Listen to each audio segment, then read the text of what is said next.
All right. Sio, Maburiga, Mito, peace, greetings, assalamu alaikum, Veda Maker, Shalom, Katep, all those other good greetings. Yeah, well, I've been MIL. Before I go any further, let me know if the audio is okay. If audio is okay, put a one up in the chat, and then I'll continue with the dialogue.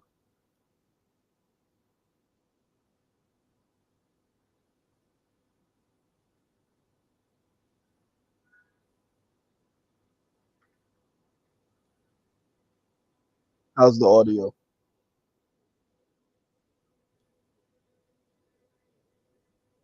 Can y'all hear me?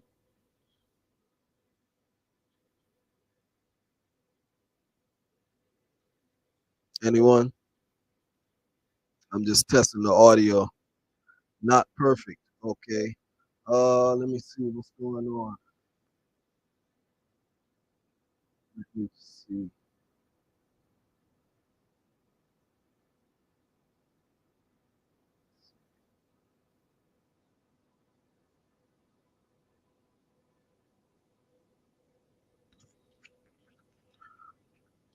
Maybe I have to put the mic piece closer. How about now? Is that a little better?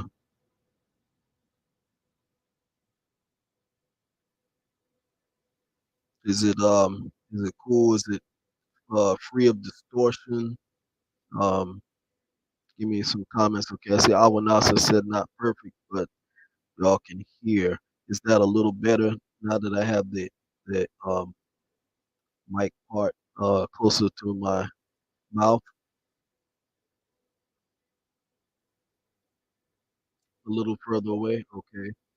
How about now? It's a little better. I just want to make sure the audio is right because in the past I've done videos where the audio was bad all the way through, and a lot of people were not too happy about it. I got it in the comment section, so I just want to, before we proceed, I want to get the audio right, and then we can do a little better. Okay, all right, so we'll rock with that. The whole thing is right now. Um, I don't have the technology to improve the audio and things like that. So, I'm saving up my monies to be able to get better equipment so that I could deliver better quality. Okay. And also, as y'all have seen, YouTube has been personally attacking this channel by removing content without any validation. They give excuses as to why they are taking down the content. However, they're just generating um, automated responses and not explaining why they're deleting content. The reasons for deleting content is false.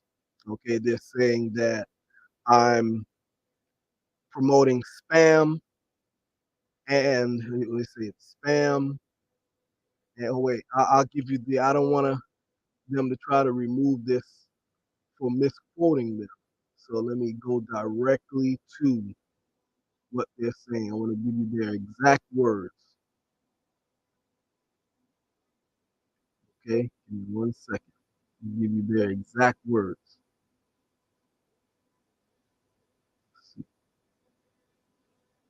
Okay, so this is the last video. It's not even including the other videos that they've taken down, which they had no validation for those either, okay, because we put up the Fair Use Act right in the beginning of the show. So for educational purposes only, Fair Use Act, we did all of that, okay? And they still took the video down. So we know that they're purposefully targeting the channel with no valid reason, just giving excuses, okay? So they said here, the last video we did was we were calling out Akon, okay? And they said, we removed your content carefully, and we have confirmed that it validates our spam, deceptive practices, and scams policy. We know this is probably disappointing news, but it is our job to make sure that YouTube is a safe place for all. Okay, so this is right. Yes, Anunnaki. It's a violation of freedom of information. Exactly. Exactly. So now I'm gonna show y'all. Give me 1 second.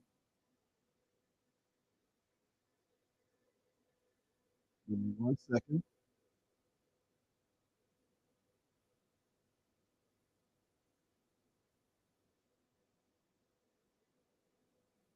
Give me 1 second.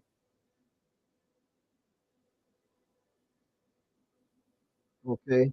So I want y'all to see that I'm not making this up.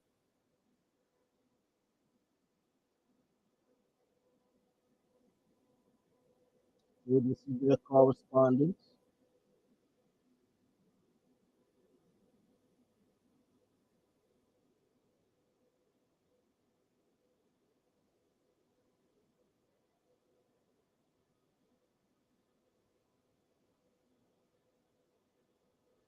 Okay. So they can't accuse me of misquoting them or anything like that. Exactly, Awanasa. Yes. I didn't violate anything. Exactly. Promoting spam and, you know, uh, mis, what do you say, promoting spam and deceptive practices and scams. And they said also in scams policy. Unbelievable. So this is why I'm going to be transitioning away from YouTube, and I will be utilizing a different platform. When that is established, I will let you all know, and you all can go over, to the new platform. Okay. But that's how they're doing this channel. All right. I told y'all before, whenever I do these lives, y'all need to have um, some type of way to record it somehow, even if you just put your phone up, you know, and put your phone up and, record it, because there's something that I'm saying that scares these people. Okay. That's why I said this is the most dangerous channel, the most dangerous indigenous channel on YouTube. Okay. So, again, and I told y'all before, the fierce truth seeker is probably the only one who could really bring it to anyone who is trying to challenge our Aboriginal presence, tit for tat, and without any type of debate. Okay. Because again, this information, should I say, coming from the perspective of the fierce truth seeker, this was my brainchild about 20 years, about over 20 years ago. Okay. When I was walking the red road, as I told y'all, walking the red road, and I was just walking the red road, and then I came into more science, and then hold on, I gotta stop the audio for a second.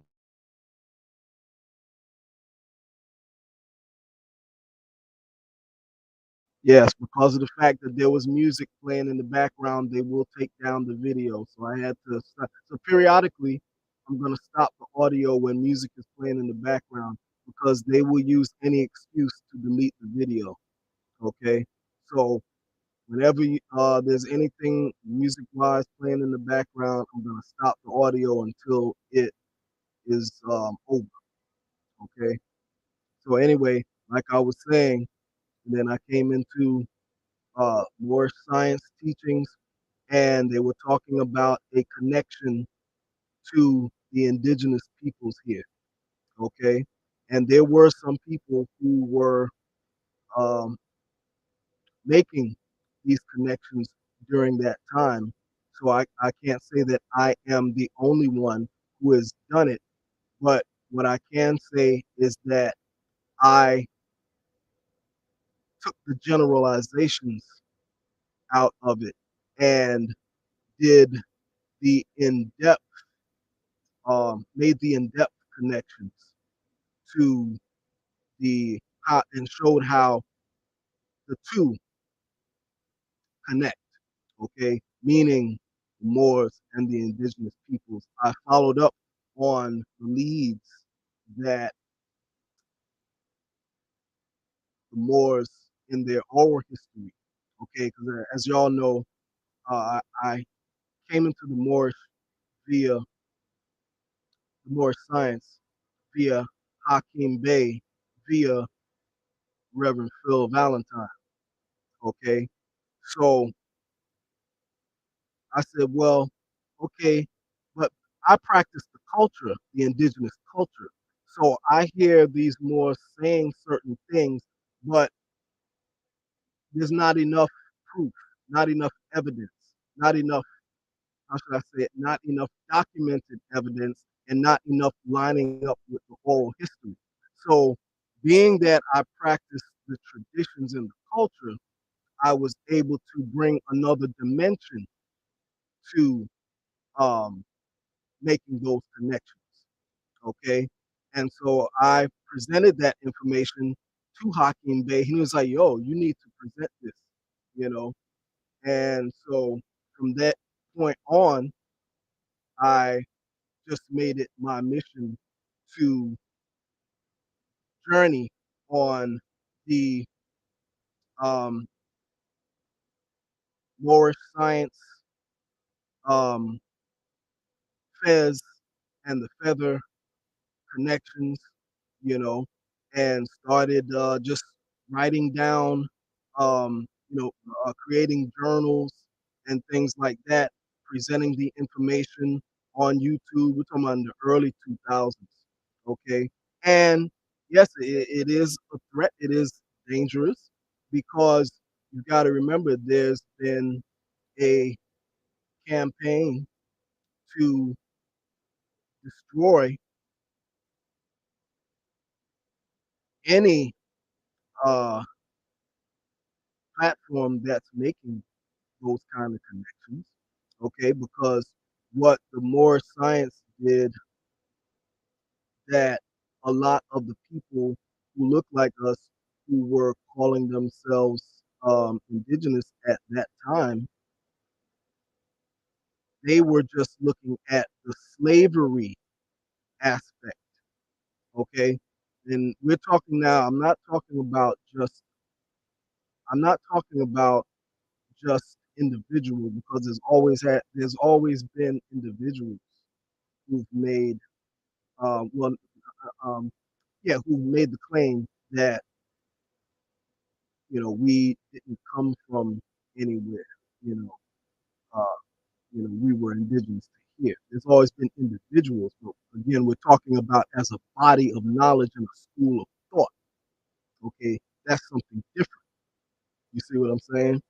So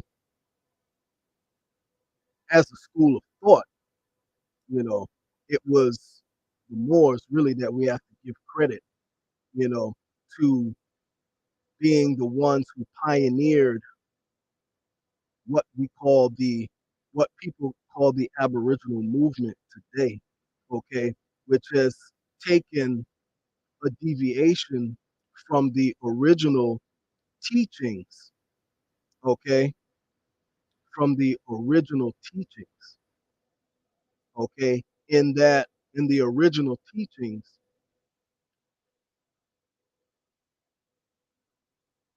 there was no demonization of Moors as we have seen today with a lot of the people who are proponents of um, this Aboriginal movement, as it is called today.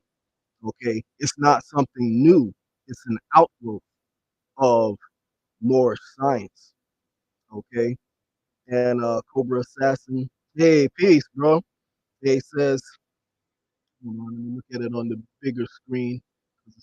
The writing is called small. Yeah, he says, Hakim Bey was one of my first teachers, a very humble and knowledgeable one. Exactly, exactly. And he's not given credit. And I don't want to call anyone's name out. I'm not going to do that. But when you find individuals who a lot of people follow today, you know, that stuff is coming directly from Hakim Bey's Journals of the Moorish Paradox. Okay. I know because I took Hakim's class back in the days, with his, when he was given the adept wisdom and stuff like that, you know, and, he was selling the journals, the video and uh, the, the booklets that he used to put out. Okay. So when you hear people saying like, I'm just here to make you think, okay, that's coming directly from Noble Drew Ali. Like I say, I'm not calling anybody's name and I'm not calling anyone out, you know, uh, but it's coming directly from the Moors and a whole bunch of other things that I could point out that's in those teachings that people in the in today's Aboriginal movement are quoting, and just the school of thought, like America being the old world and things of that nature. Moores was saying that for, for decades, decades, decades, and decades, you know. So, uh, um, someone put a name, someone put a name. Hey, I'm not calling any names. I'm not calling any names, but and I'm not calling anyone out. I'm just using that as a reference in terms of where the school of thought comes from, and you have to give credit to where the information is coming from. Because when Hakim Bey did come on the scene back in the days, a lot of these teachings that people in the Aboriginal movement, uh, that you hear them bringing forth, these teachings were only oral history at one time, and it was like a secret. Okay, it was like a secret, you see, and you only heard, you know, a lot of this stuff if you were in a temple, you know, or an adept and things of that nature. Okay, what Hakim Bey did was he took it from beyond just being an oral history, and he did the field research to bring the documented evidence of to validate those oral histories. Okay, because before it was like, yeah, we hear y'all more saying that, but it sounds far fetched. It sounds fanciful. You know, sounds crazy. So what he did was he did the research and found the documents. So a lot of the books and things of that nature that you hear a lot of people in the Aboriginal movement quoting from, Hakeem had been talking about those books like back in the early 90s. I know I was right there, you know, and when he was referencing those books, I bought those books, way back in the day. So I know that this is nothing new because I got those books on my shelf. A lot of the books that people are quoting from now that they think, they just discovered, they're like collecting cobwebs on my bookshelf, you know, and the bookshelves of many other Moors at that time. So I didn't mean to go on a tangent about Moor science. What I'm going on a tangent is why this particular channel is so dangerous and why they are threatened, because the fierce truth seeker is probably the strongest defender of the Moorish connection in terms of with the indigenous, because the fierce truth seeker practices the culture, okay? And we hear people saying things like, the indigenous culture is not our culture and things of that nature, and it's not. That's not true. Okay, they're attributing the culture to mongoloids and things of that nature. When particularly here on the East Coast, there's not most of the people on the reservations on the East Coast, particularly here in the Northeast, uh, look just like myself and anyone else that you find in the hood. Not to say that there aren't people with the quote unquote mongoloid phenotype, but most of the people that you see on the reservations, they either, have this type of phenotype or a mulatto phenotype or a mixture of Caucasian as opposed to like mongoloid. Okay. So when you say things like this is not our culture, it's not true because the culture came from people that look like us. Okay. And even that, yes, there was there were people who there were certain tribes that lost the culture and had to relearn certain aspects of the culture from tribes out west. But you got to remember, a lot of those tribes out west originally came from here, from the east. See, you all don't know that, okay? And that's what makes the fierce truth seeker and his channel so dangerous, because the fierce truth seeker knows the indigenous history and knows the culture and knows, as well as my godmother, she knows too, okay?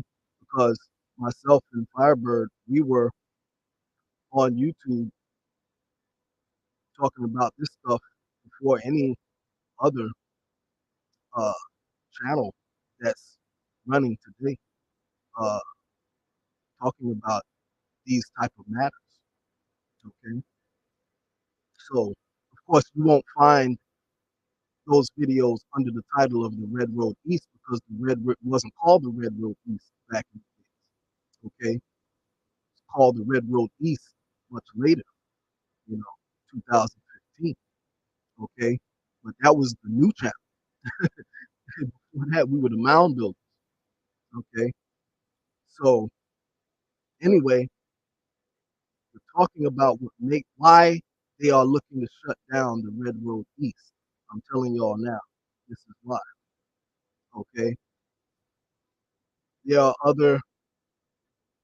um, there are other reasons, I'm sure, but I'm giving you the main reasons why.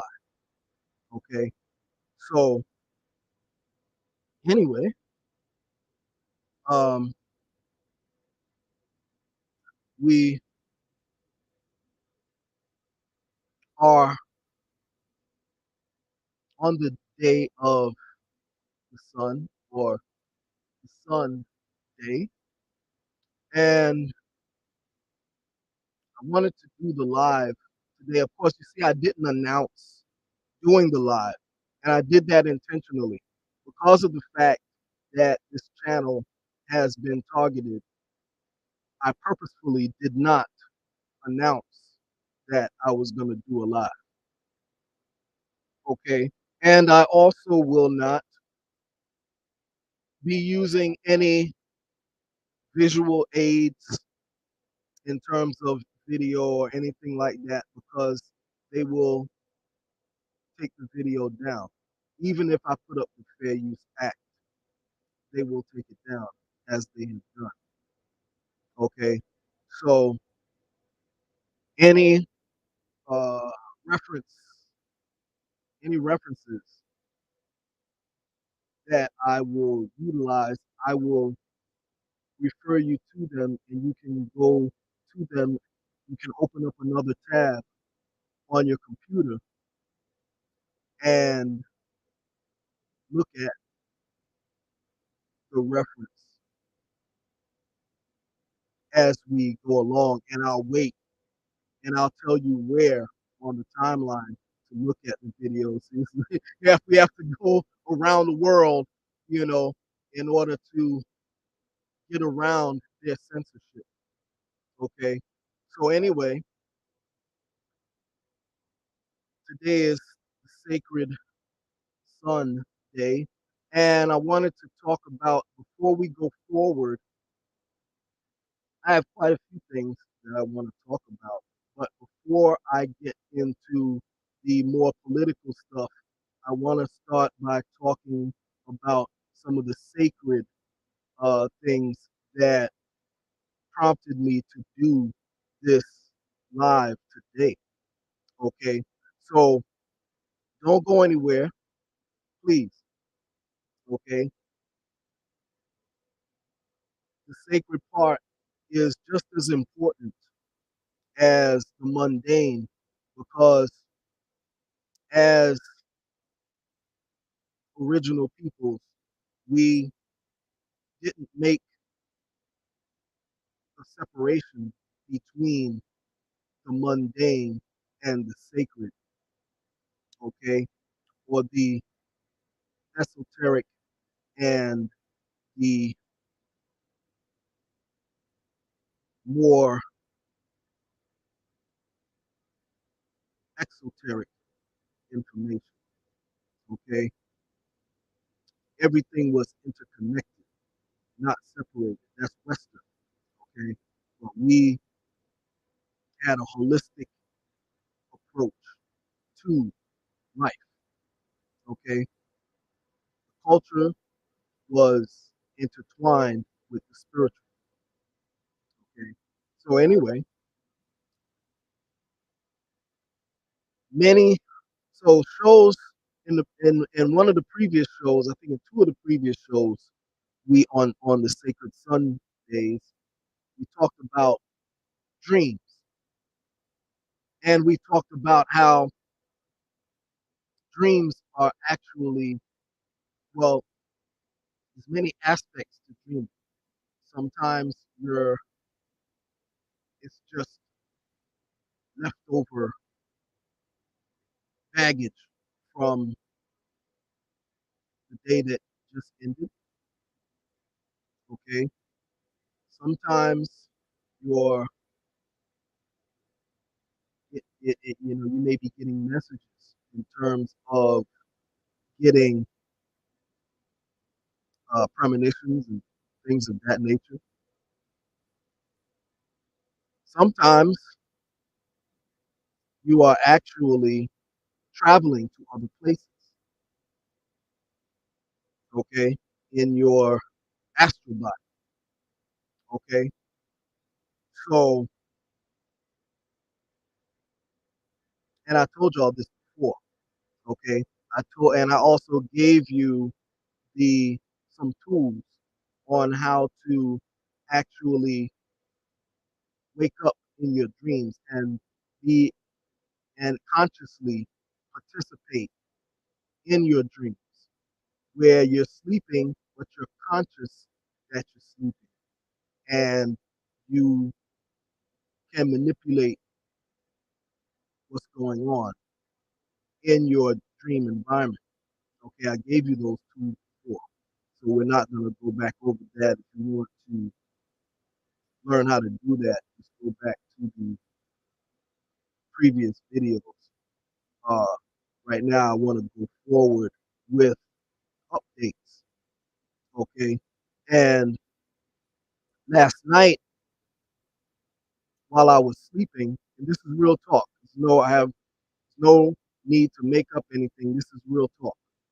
Okay, and this is a follow up from the last live that we did, the last sermon that we did on this topic. Okay, and before I go forward, if you look in the chat, I left information where if you're motivated enough to leave a donation, you can.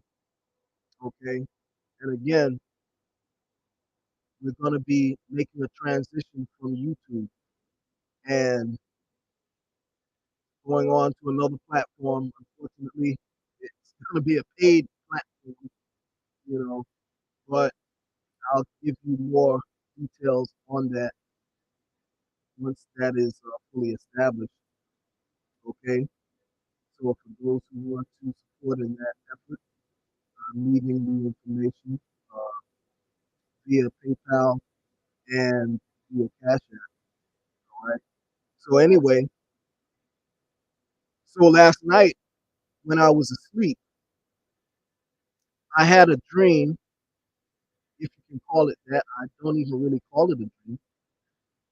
Uh, all of the details. See, I neglected. So you also have to, as I told you before in the previous sermon, you have to keep a tablet, a journal by your bed. And whenever you dream, record your dreams, write the dreams down. Okay. And but I neglected last night to write down the dream when it or the experience rather when it was in my mind. So I only have little bits and pieces of what stood out. Okay. However, as I was asleep, I had an experience where I was on public transportation and also in a vehicle. And when I was traveling in the vehicle, I didn't have any shoes on. And I stepped on to the pavement as I got off the vehicle and stepped into a sidewalk full of broken glass. Okay. And it hurt bad, really badly. I mean, and what happened was when I woke up, I could still feel the glass on my feet. I can feel as if I was right there, which I was. My astral body was traveling. Okay. So when I woke up, I had the pain in my heels because it was all over my foot. It was the toes at first. So in the dream, I was rubbing my toes because that's where uh, most of the glass went was the toes and the heel. Okay, both of them were jacked up. Okay, and I was in my dream or in the experience. I was rubbing my toes for a while, and the heel, had glass in it too. And when I woke up, I still had the pain in my heel. So I got up and went to the bathroom. So as I woke up, got out of the bed, the pain from the glass was still in my heel. Now I'm not dreaming at this point. I'm wide awake, going to the bathroom. Okay. And I put on my slippers and the pain was still in my heel. Okay. And my heel was on fire. I mean, my heel was on fire in like real life, not in the dream. Okay. And so by the time I washed my hands, left the bathroom, the pain started to subside. However, it was still there. Then when I got back into the bed, because it was like around, it was about maybe 15 minutes before I had my alarm clock set. So I went back to, I wasn't sure what time it was, so I was going to go back to sleep. So as I was in the bed, I was laying down for about 5 minutes and the pain was starting to wane off. However, the alarm clock went off, so I went to turn the alarm off, and I was walking to turn the alarm off. There, I could still feel like a glass shard in my heel. Okay, so I turned the alarm off, and I went into the living room. By the time I got to the living room, the all of the sensation was gone, even the glass shard that was still in my foot. Now this is real, you know, this is a real thing that happened. I'm not making this up. I have no reason to make this up. Okay. So my astral body actually traveled because you have to remember that we live in a multi-dimensional multiverse. Okay. So your soul exists in many dimensions. We live in parallel universes. Okay. So we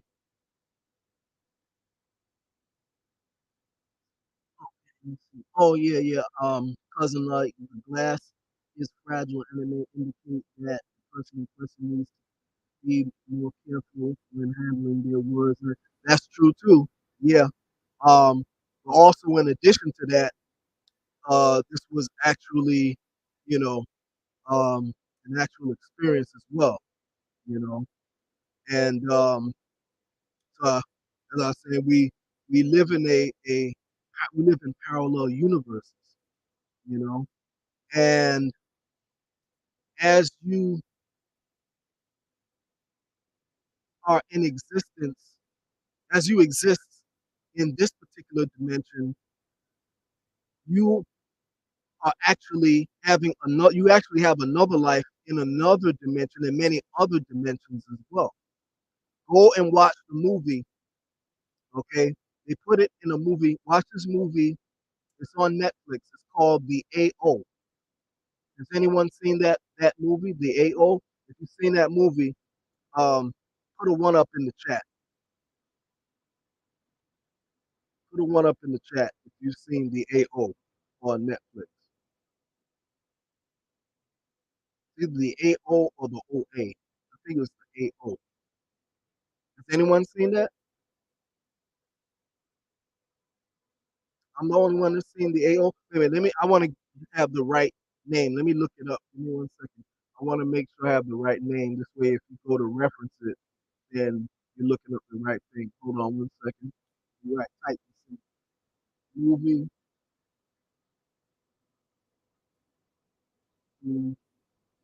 Oh, no, I don't think it's Netflix. Wait, I think it might have been Amazon Prime. It might have been Amazon Prime. Let me see.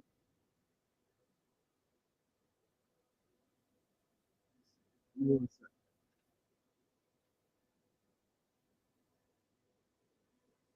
Might have been Amazon.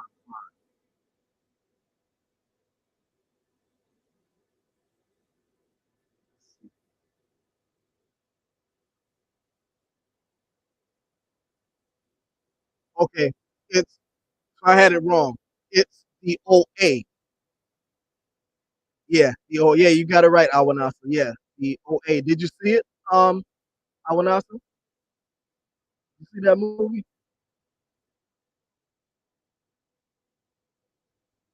Yeah, did you see it? Awanasa? You see that movie?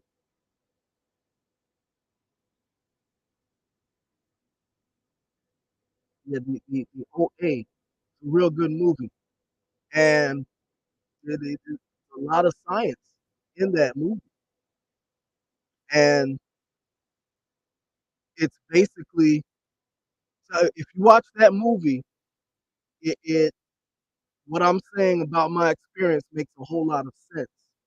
Okay, because in that movie there was this there was this doctor, a real sadistic doctor, and what he would do is he would look for people who had like near death experiences and stuff like that, and he would experiment on them, and he would bring them to the point of death. He would do things like like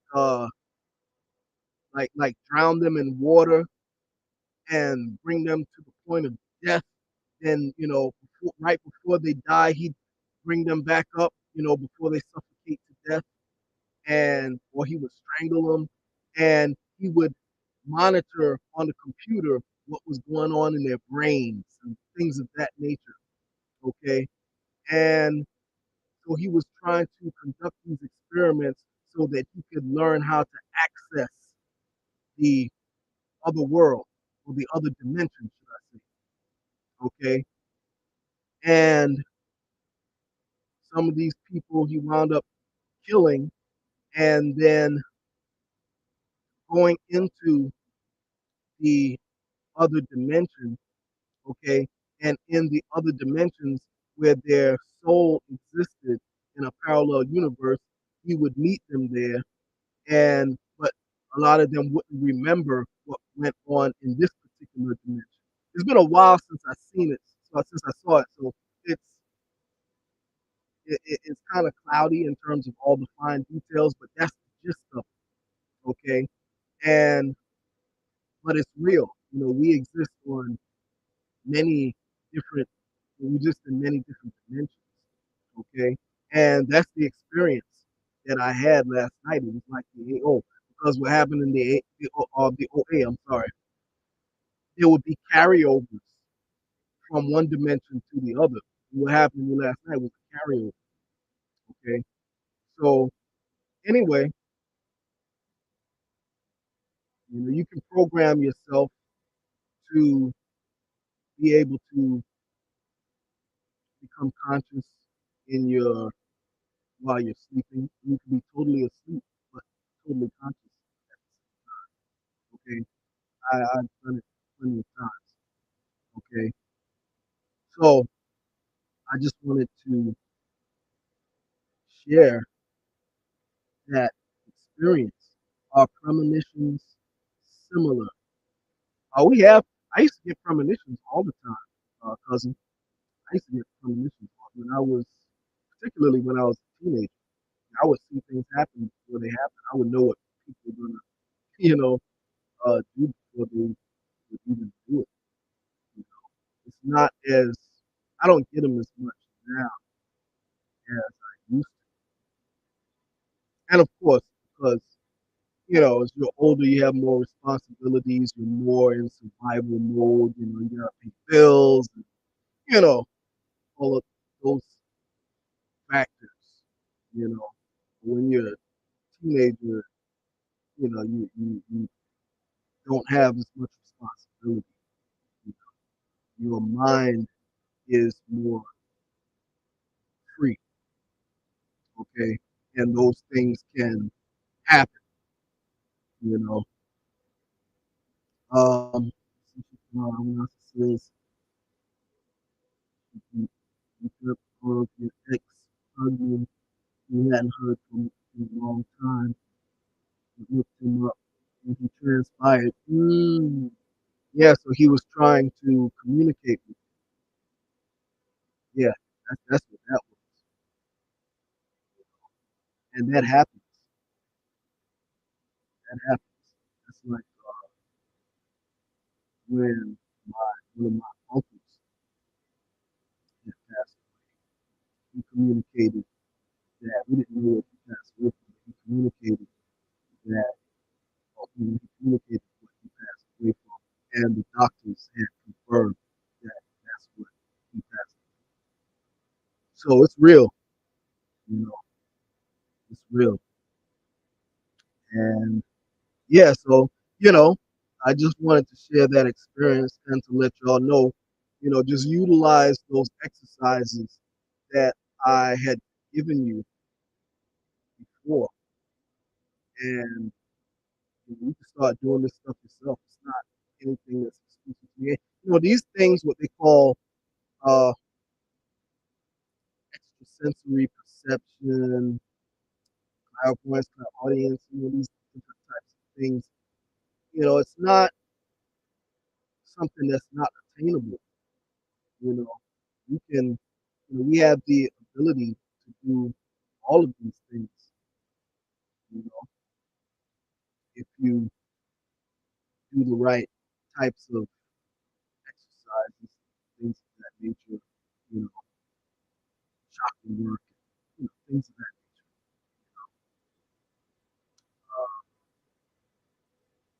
Oh yeah, my heel now is fine. It took about for the pain to go away. It took about maybe 15 minutes for the pain to go away this morning, but it wound up going away. And yeah, my foot was on fire. I'm telling you, my foot was on fire. I woke up and my heel was on fire. You know, it was it was bad, man. It was a bad feeling. I mean, I was not a happy camper, when I woke up today. Okay, not a happy camper, and I was like, am I bugging? I'm like, okay, I woke up and I'm like, when I was dreaming this, and I'm like, yeah, I stepped in the glass, but I'm awake now. It shouldn't, that was in the dream, but it wasn't a dream. That's the whole thing. If you look at it as a dream, then, but it wasn't a dream. It was an actual experience, you know. And how you know is because, I could still feel a charge, a glass charge in my foot, right before the pain wound up going away. It was so bad, I had to actually rub my heel, you know, to help make it go away. Yeah, I'm not making this up. You know, anyone who there are people who have had these types of experiences. I'm not the only one, so I'm not making this up. There's other people who have similar experiences, you know. And this is not. But what was good though about today is that I've had this type of experience happen before. But as years go by, you tend to kind of you don't forget, but there's so much of a lapse in time, you sort of question your sanity, and you question whether or not something actually happened. Like, did that really happen? You know, and because I remember another time I woke up and I had a pain in another part of my body from traveling in the dream world and or parallel universe. Okay, and it carried over again. Okay, and I could still feel the pain. This time it was in my back. I could still feel the pain as I woke up. So today, that just confirmed that I didn't just That wasn't just my imagination, okay? That confirmed everything. And so I had it's just like years ago, I saw an orb in my apartment, okay? Now this is gonna I think I talked about this before, okay? I had a bag of salad, okay? And I opened up the bag of salad, and as I opened up the bag of salad, an orb an orb comes out of the bag. It just like it came out and it made like a circular, it made like a arcing in an arcing type of motion, you know, like how a rainbow is. It came up, went down, arced, and flew out the window. Okay, and I, I scratched my head. I said, "Now I know that that didn't just happen," and it made me question my sanity. I said, "No, no, no, no." You know, it's about this big. There's an orb about this thing, about the size of a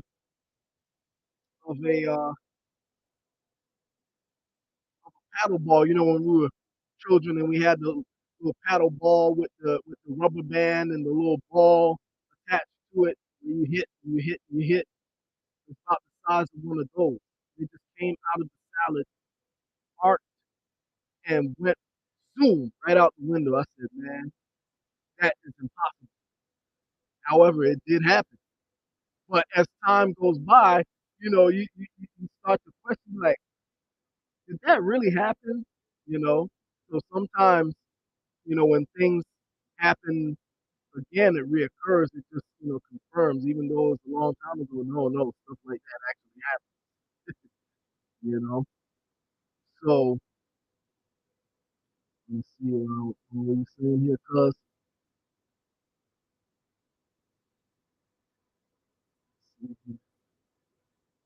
look on the other screen. Said, Awanasa says, I dreamt I was being strangled. When I woke up, the covers were over my head. Something like a white figure flew away from me. Oh yeah, well, that's real. So you see, you also have this is real. A lot of people think, you know, we're not talking about spook knowledge or you know something spooky. You know, these are things that actually happen. Uh, like there was one lady who she used to get visited. Now I know there are some people out there who say that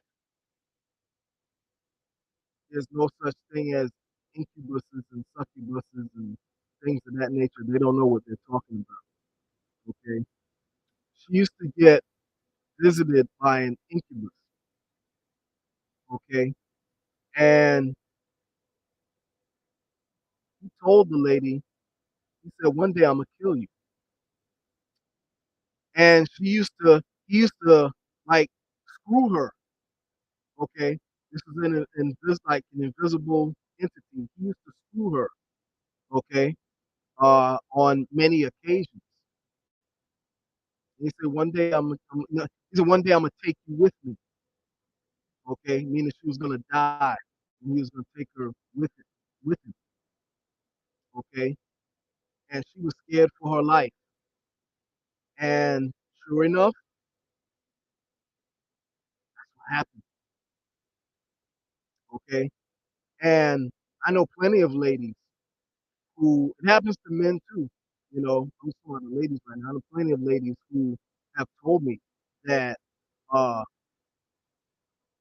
entities come and have sex with them in the night. Okay, and it's it happens more frequently than you would think. But this is real stuff, you know. quantum immortality.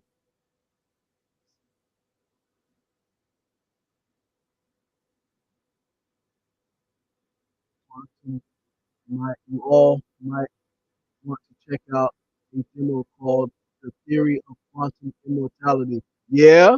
Where do you find that? Where do we find that on?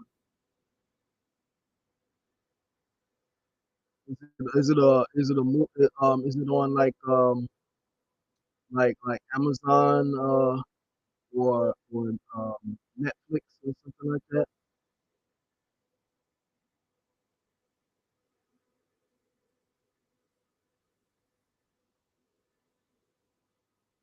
Also says what you are talking about sounds like a movie called The Entity 1982 based on a true story.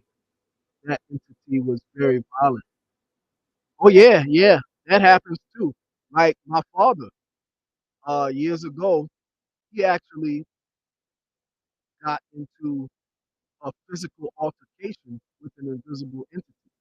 This was a real thing that happened. You know, he told me about it. He literally, they were like fist fighting and wrestling.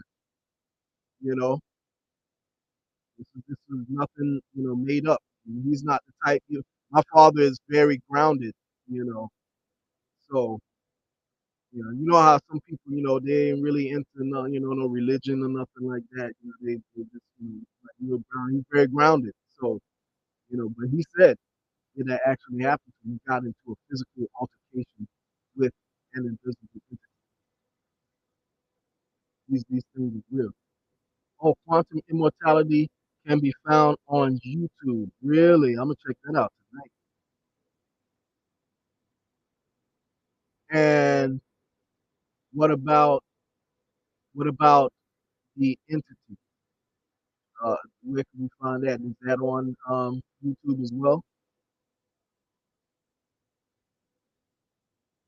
Yeah, I love a good movie, especially the ones that are based on true stories. That's like the Amityville Horror.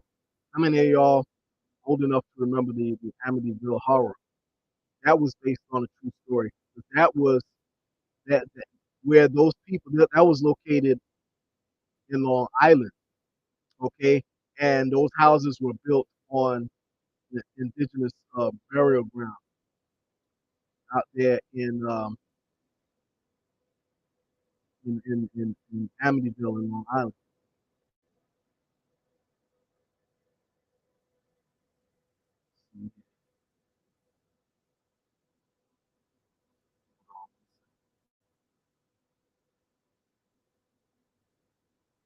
Um, scared out of her wits. Yeah, yeah. These things are real. These things are real. But you know, that's I didn't want to for the entity is on, on Prime, maybe on YouTube because it's older. Okay. Yeah, I'm gonna look for it. The entity. Yeah. So anyway, yeah, that's that, and that's what I wanted to cover for the sacred Sun Day or Day of the Sun, which is why it's called Sunday, because the day of the sun. Like Monday is Moon Day, the day of the moon, And when you study these days in Latin, Spanish and Latin, it becomes even more clear that these days are named after the planets.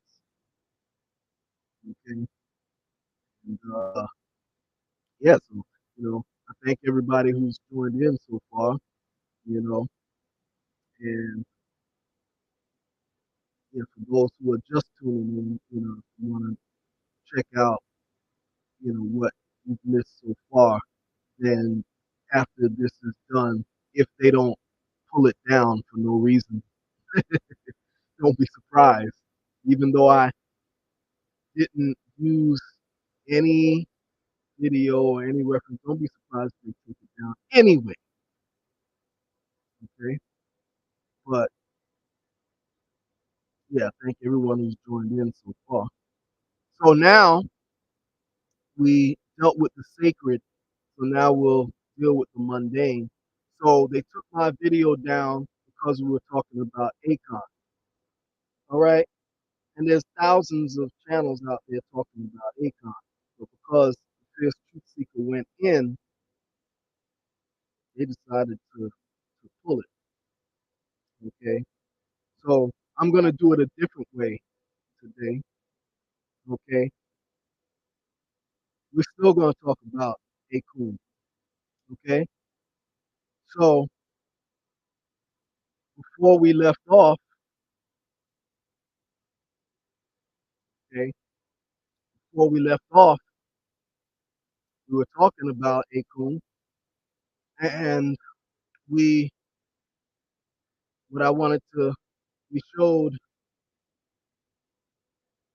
videos of the different African performers that because he said that Africans are better entertainers, they have better stage presence. Okay, so where I left off at was I was going to show you. Well, I started showing you some of the best performers of today's time in Africa because that's what his frame of reference is in today's time, not from back in the days. So what I did was I looked at we showed some of the hottest entertainers in Africa today, okay, and the most frequently watched videos of African entertainers, okay. We also showed Akon on stage, okay, and we showed him with the pants sagging. We showed him grabbing his crotch, okay. We showed him stripped down, naked to his drawers, to his underwear on stage for whatever reason, for whatever reason, okay, all right, and that's stage presence, okay. So now, even if, even if you look at some of the best performers in Africa from back in the days, okay, that's right, Cobra Assassin. I showed it, but they took the video down, okay. That's why I said when I do these videos, these lives, you're gonna have to record them somehow because they don't like the Fierce Truth Seeker, okay. When I said Rusty asked yourself, yeah, you know, showed him stripped down to his ankles, you know, with the ashy knees and elbows and all that. Okay, and that's stage presence, better stage presence than the Americans. Okay, so even I'm saying, even if we looked at some of the best entertainers in Africa from yesterday, from back in the day, okay, I love Fela. Okay, how many of y'all know about Fela?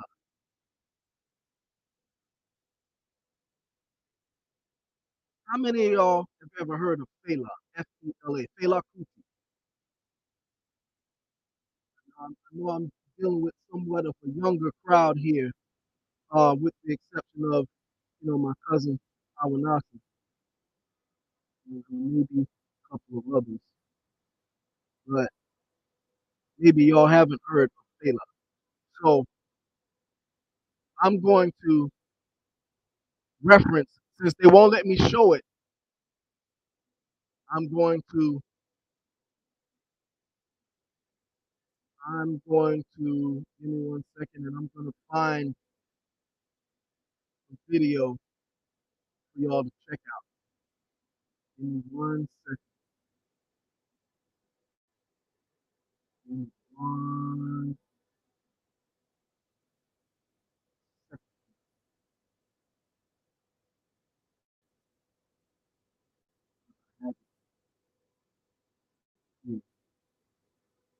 but I'm not gonna play it because they will take the video down. Even if I put up their use.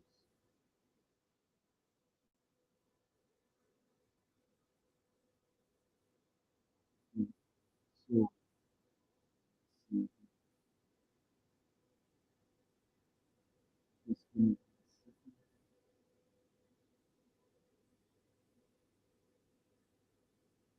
I'm gonna let you see.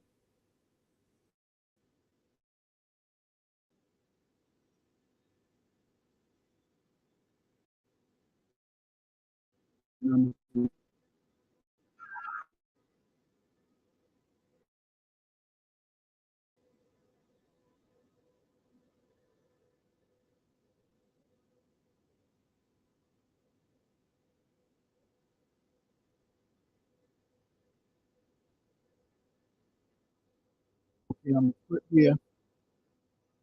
You're gonna go on YouTube. So you don't have to leave this page that we're on right now. Just open up another tab on your computer and just watch about a minute or two. Watch a minute or two. Here's a quick performance here. Um, because not everyone, I know there's a few who are familiar with Fela, but most people here are not familiar with who Fela was. Okay, so go open up another tab on your computer, and it's a 4 minute clip. You don't have to watch the full 4 minutes.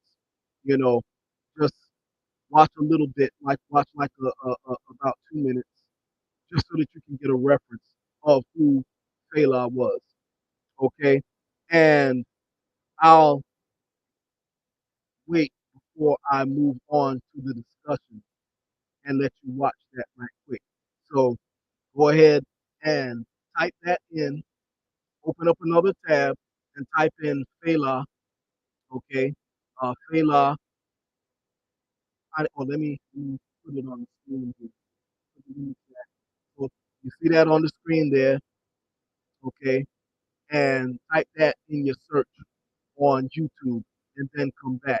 So it's Fela Ani Kulapu Kuti and Egypt 80 live at the Zenith, Paris in 1984. Okay.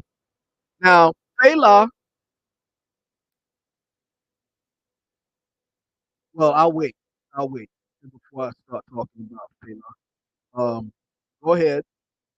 And when you come back, just give a thumbs up or one and let me know that you. That's for those who don't know about. If you know about Fela already and you've seen him perform, put a one up in the chat. This way I'll know who's going out and who's coming back. If you're familiar with Fela and you've seen him perform, please put a one in the chat. I know that I know that Anunnaki Il Bay says that um, he knows about Fela. I know Awanasa knows about Fela. I don't know who else may. Okay, Cobra Assassin. Go look up Fela. That type in exactly what I put up there on the screen, and it's a 4 minute clip. You know, you don't have to watch the whole thing. But if you want to watch the whole thing, I suggest you watch that whole thing because he is definitely a good performer. Okay, so watch that right now, and then when you come back, I just say, hey, I'm back. I just checked it out. Okay, and you know, I won't I won't continue on until I know that you're back. Okay, Dan. Oh no, okay. Yeah. So I'll wait. And while they're looking for the Fela video, I will also pull up a couple of the other references.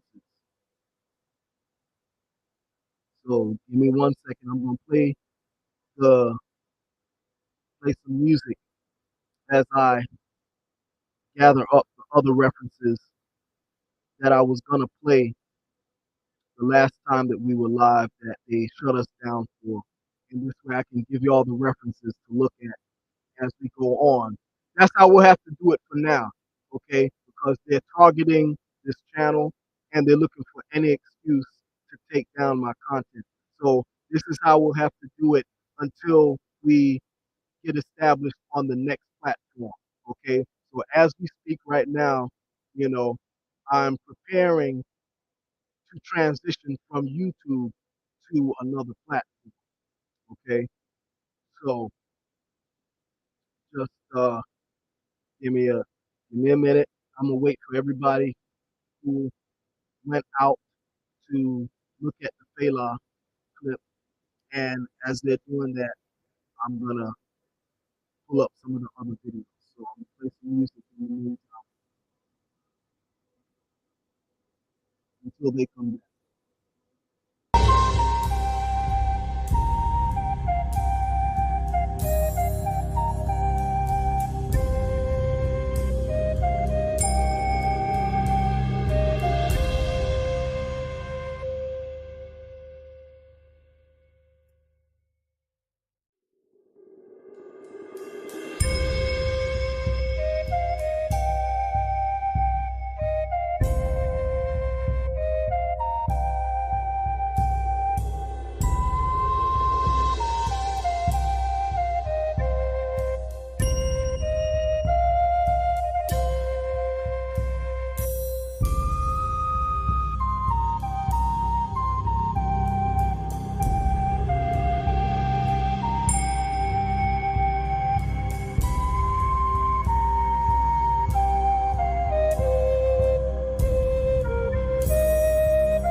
Okay, So Cobra Assassin is back. They say the guy was turned up. He reminds me of reminds me of Baron Samedi from the 007 movie Live Let Die. Mm, yeah, yeah. So Fela was a great performer. He had a great stage performance. And even that little clip that you just saw there, Cobra Assassin, is, you know, it's just a little taste. Okay. But, he had excellent stage performance, and, you know, he was very conscious, very politically, socially, culturally, and historically conscious. Okay. And you know, he came here to the States, and he got a lot of his consciousness when he came here to the States. You know, Fela was Nigerian, okay, and if you listen to his music and his style, you know, that style of music, you know, um, it was like the precursor to, a lot of the crossover stuff that you hear these new Afrobeat artists of today are doing. Okay, except he was a lot better. You know, so as great of a performer as he was heavily influenced by jazz. Okay, and American music. You know, so you can't talk about Americans, Akon, and try to trash us, but yet everybody is imitating what we're doing. Okay. And even as good as Fela was, he still would have to take a back seat to James Brown. Okay. And, you know, if you look at James Brown perform, and I'm pretty sure everybody on this in this chat who's watching now would agree with me that as good as Fela was, he still was definitely would have to take a back seat to James Brown. Okay. That's not to take away anything from Fela, you know, because I definitely love Fela's music. Okay. But when you have someone who's, trying to uh talk about we don't have stage performance, okay, then I have a problem with that.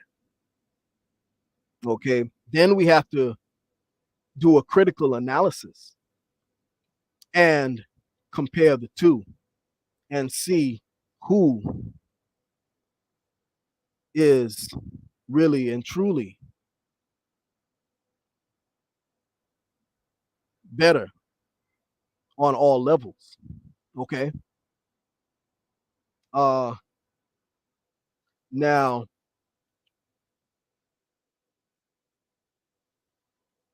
I want to take another look at another performer from Africa. Okay. So we want to be fair.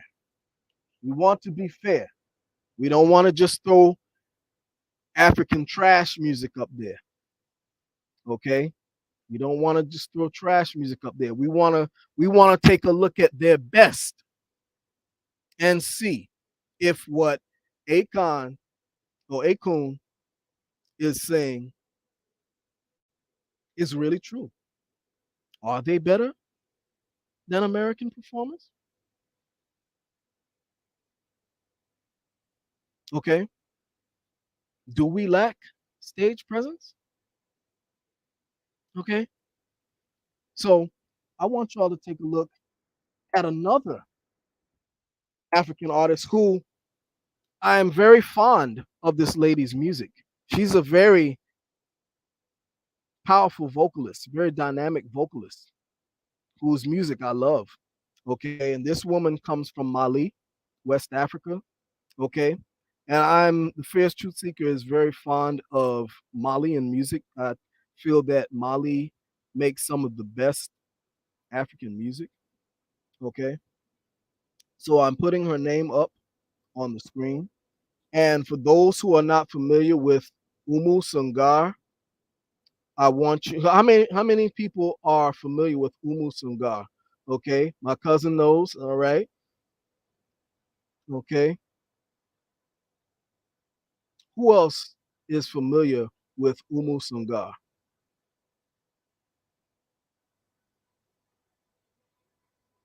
Yeah, it's like if you're not really into African music, you may not know some of the names.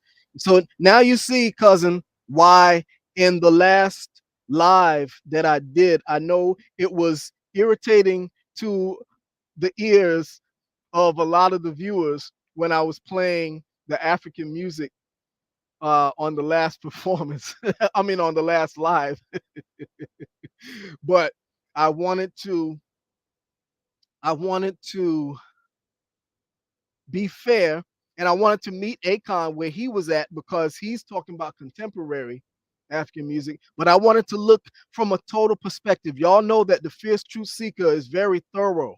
This is why this channel is so feared because no one can accuse the Fierce Truth Seeker of being biased when it comes to research.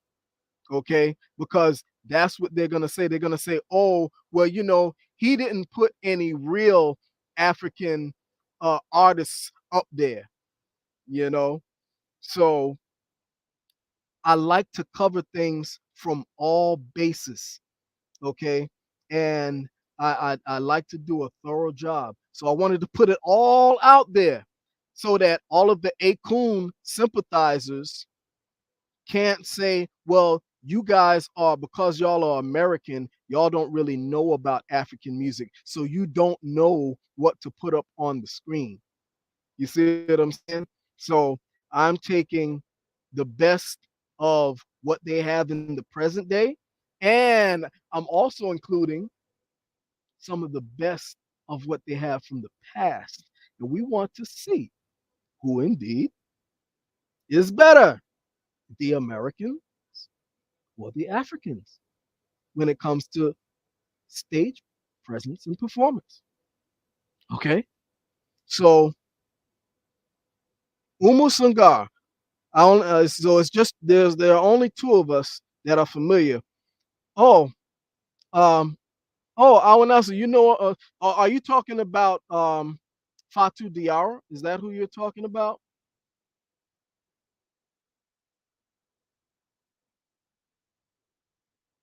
Are you referencing Fatu Diara? Oh, that's her niece. I didn't know that. That's Umu Sungar's niece. Really? Wow, I didn't know that. Oh, okay. Because see, I was gonna put her. I was gonna put her. She was gonna be one of the next ones that I was gonna put up. Fa- um was Fatu Diara.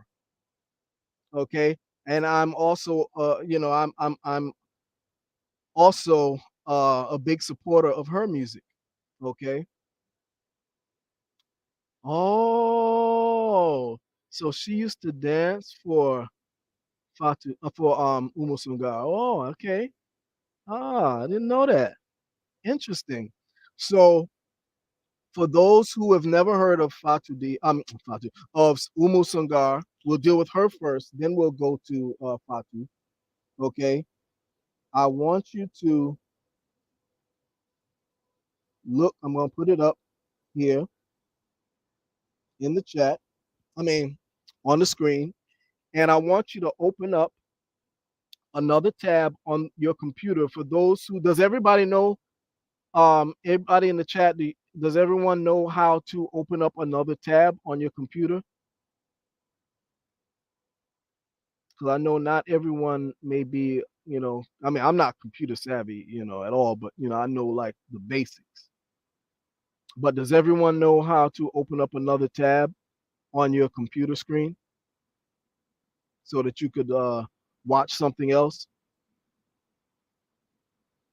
All you have to do is, if you look at the very top where your windows are open, you just hit that plus button and it will open up another tab where you can do another search. Okay. And you just open up, you just go to YouTube in the new window and you could look at another video while you're still listening to what we're talking about right now. Okay. But I'll wait. Okay. I'll wait for you to just uh type in what you see on the screen, Umu Sangar. Okay. Jukuru. I don't know if I'm pronouncing that correctly. DjoukouRou. Okay, type that in and you'll see a clip of Umu Sangar performing. Okay, it's an 8-minute, 51-second clip. You don't have to look at the whole thing. I would say look at about maybe half of it. Okay, and you'll get the gist. Okay, I've seen Umu Sangar perform live, so I do know that she has very good. She has an excellent stage performance. Okay, stage presence, stage performance. Okay, and she's an excellent singer. Okay, so go now, and when you come back, just let me know in the chat that you've watched the video, and then come back. I say look at about maybe 4 minutes, and then come back.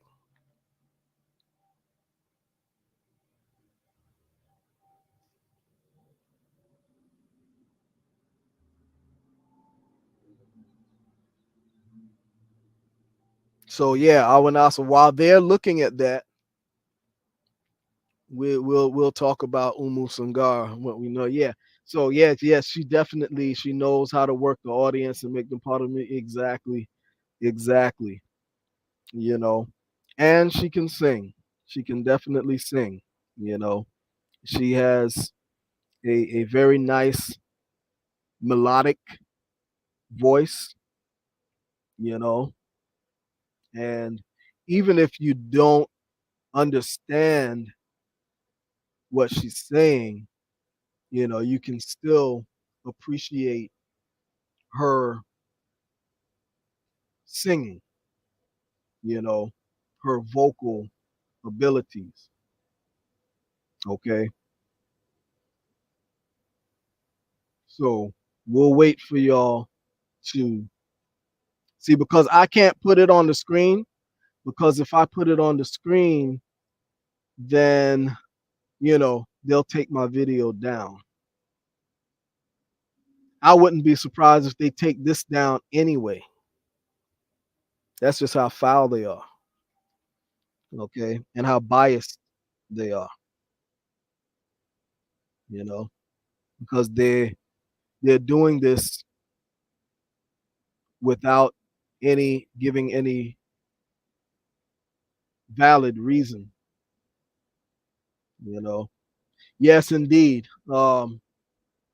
Yeah, she always tells an important story um, of her culture in her songs. That's true, Awanasa. And yeah, family and culture, yeah, are definitely very important to her. So what I'm gonna do too, I'm gonna pull up the next video. Give me 1 second, which I can't play, but I can refer the listeners to.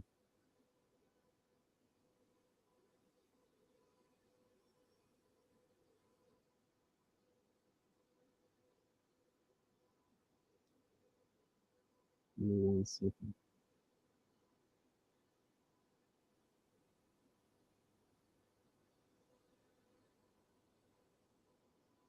Yeah, but to me, she's one of yes, right. She writes her own music as well. That's true, Wanasi. She writes her own music. Yeah. Yeah, I remember when I first came across her music back in the 90s, the early 90s, I was it was earlier it was the early 90s, earlier mid 90s. It was the early 90s, yeah. I was blown away by her music, you know. Mali music in general, Mali music is the music of Mali is just it's just got a such a high vibration to it, you know. It really captivates you, you know. Oh yeah, so you noticed that she was dark skinned then, exactly. Yeah, I don't know what's up with these African people and this bleaching stuff, you know. I mean, yep, she was dark skinned then. I remember. You look on the Kosira album, you know, she was definitely and I plus I saw her live in person, so I know she was definitely dark skinned, you know. And there was nothing wrong with the way she looked, you know. But, you know, they feel that white is right or pale is right, you know. I don't understand it. I really don't.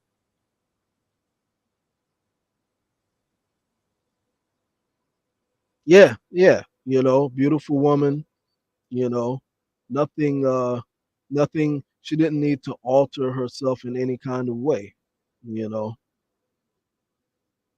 But the colonial mindset, someone can have all of that culture but still have a colonial mindset, you know. It's a shame. Okay. Oh yeah, yeah. Well, the reason why I potent I potence ink, the reason why it's not being interrupted is because because haven't I didn't well, number one, I didn't announce that I was gonna do a live. I didn't put up any I didn't put up any community anything in the community page announcing that we would be going live today or anything like that, you know. And I didn't create a meme and I did not utilize any videos as reference, even though you're supposed to be able to, under the Fair Use Act and for educational purposes, uh, critique anything. as long as it's for, the purpose of analysis and, you know, constructive criticism and things of that nature, you know, you're supposed to be allowed to do that. You are allowed to do that under the Fair Use Act. Don't worry, this is going to bite them in the behind. Okay, I'm going to use it against them. But yeah, they violate their own policy.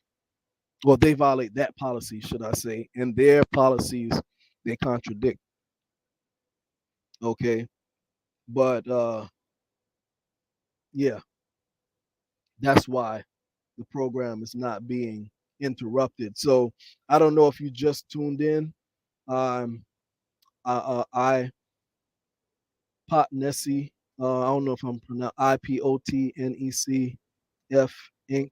I don't know if you're just tuning in, but right now we're the way that I'm doing this now, because they're targeting the channel, instead of playing clips of a video that we are critiquing, the way I do it now, well, until, because I'm making my transition off of YouTube onto another platform, and I'll announce that once everything is set up. But in the meantime, the way that we're doing it is, whenever I have to reference a video, I put the name of the video on the screen, and you can open up another tab on your computer and you can look at it. Okay.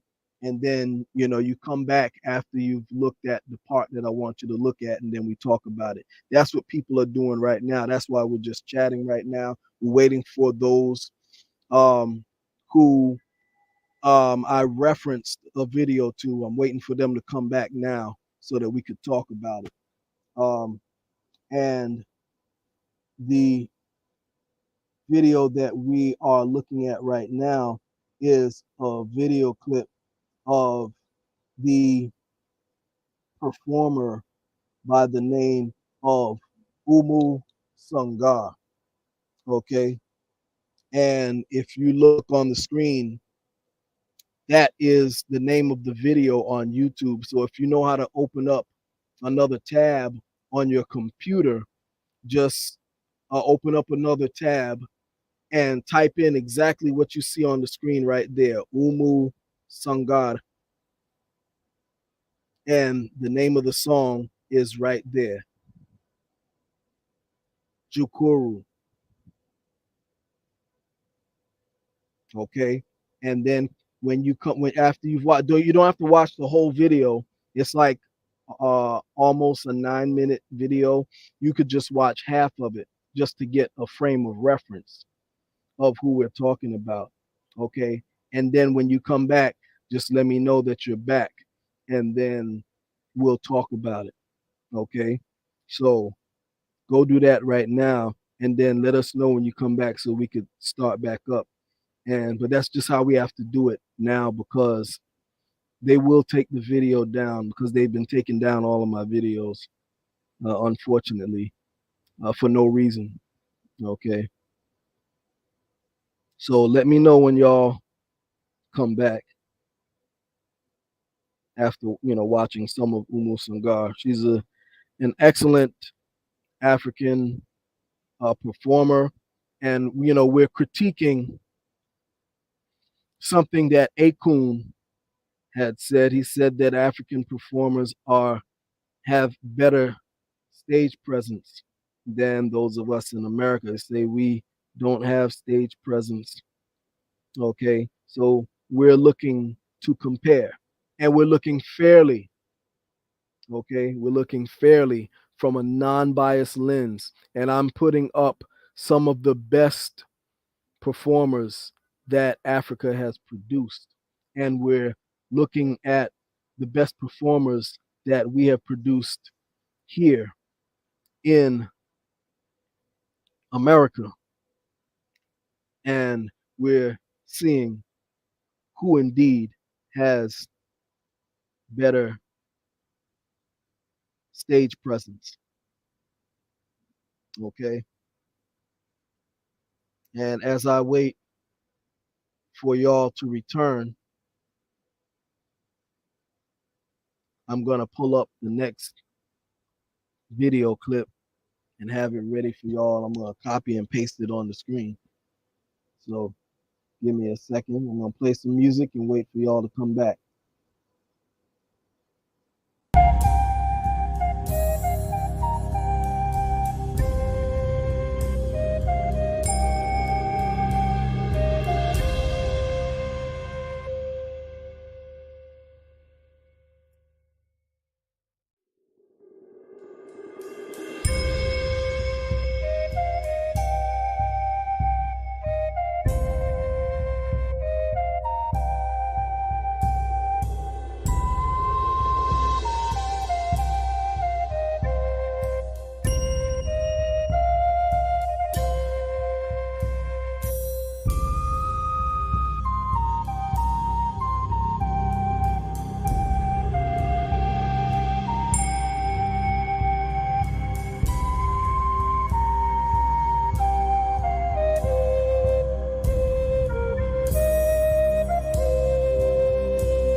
Okay, did everybody get a chance to check out Umu Sangar?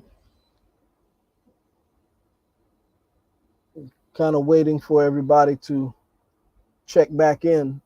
Um, those who were in the chat and checking out Umu Sangar, did y'all get a chance to check that out yet? Are y'all back from checking that out? Yeah, I know. I know you already know. Awanasa. I'm talking about those who are not familiar with her music that went to check her out. We're just waiting on them to return. Um, you don't have to watch the whole video. Just watch. Get a little bit of what she sounds like. Like the first 4 minutes. Then come back in. Um, so it's been about 4 minutes now. So anyway, I'm not sure where everybody's at, but we're gonna need to move forward. But the reason why I'm having y'all to go and look at the videos is because I can't put the videos on the screen, because YouTube is targeting this channel. So I have to do it that way. I have to direct y'all to look at the videos on another tab. If it was me, I'd just show y'all if I was able to put it on the screen, I would just show y'all like the main parts because I already know, where the highlight parts are and things of that nature. So, I could just, give y'all the meat and potatoes. But because I'm not able to do that, I have to send you over, and you look at it, you know, on your own. But anyway, um, we can't wait any longer because it's, a lot more material that I want to cover. So anyway, that is Umu Sangar. Okay. And like I said, excellent vocalist. And also another excellent artist from Mali is Fatu Diawara. Okay. And I'm going to put up, so we're gonna look at a handful here of some of these great vocalists. There are many of them, but we're not going to look at all. You know, we're just going to look at um, some of the main ones. Okay, so I'm putting on the screen now another artist from Mali. Okay, and if you go, open tab and you look up this artist Fatou Diarra. This is one of her songs right here. You can, get a little taste. It's a video, 3 minutes and 24 seconds. You could check that out right quick. Just go right quick and check that out. Okay. And please, please let me know when you're back. This way we're not waiting, extra time, to continue on with the lecture. Okay. So those in the chat, go check this video out by um, Fatumata Diarra. Okay. And let me know when you're back.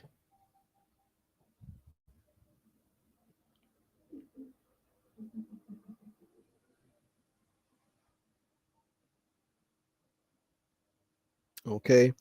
And we will wait. We'll wait 3 minutes. And after 3 minutes, then we'll start with our critique. Okay. So 3 minutes from now, that'll be 2:01. Okay, 1 minute after two. At 1 minute after two, we will continue on. All right. But let me know, in the chat, put up a one if you're back, and also, if you watched the video, because that's what we do. I'm not able to put it on the screen, so I'm depending on you to go and look for yourself. Okay. So I'm waiting for you now. In the meantime, I'm gonna play some music. Awanasa, I already know, you already know, so I'm mainly talking about the others who are not familiar with this music that we're sharing.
Okay, so that should be enough time right there.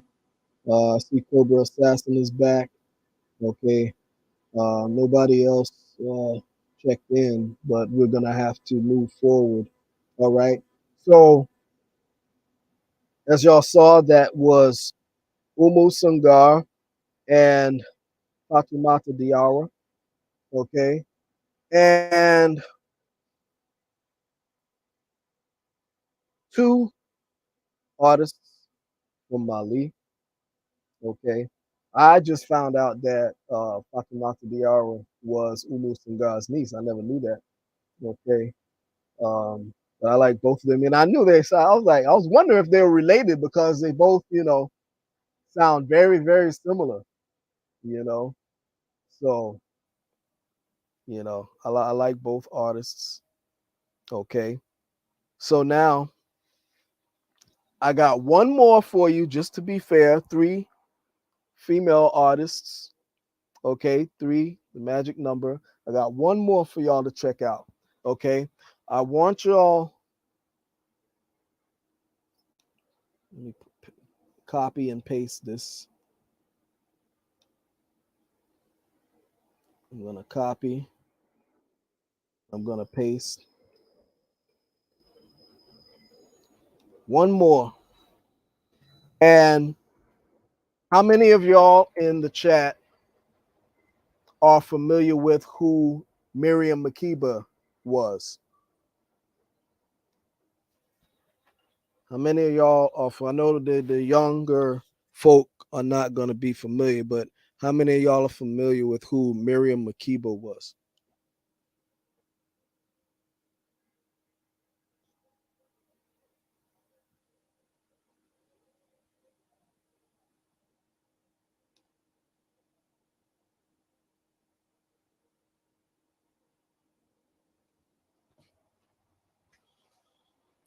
Okay, I'm going to put up in the chat on the screen. Just go right quick, open up another tab, and then I have y'all look at Miriam Makeba, then we're going to look at some American artists and do a comparison. Okay, this is a quick 3-minute video. Okay, open up a tab, look at okay, Cobra Assassin says, I've heard of her from Nas, but haven't heard her music. Okay, if you open up another tab and you type in exactly what I put there on the screen, Miriam Makeba Pata Pata Live 1967, you can get a quick live video of her right quick. So go do that right quick. And then we'll take a look at some American artists and do a comparison. Oh, okay. Um, Awanasa says she didn't like being known for her most famous symbol. It's not famous single. Oh, okay. Really?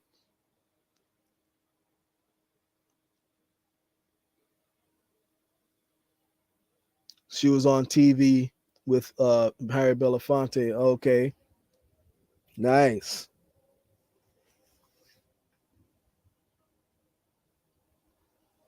So go check that out. And that's like a 3-minute video. So at 2:08, 8 minutes after 2, we'll come back.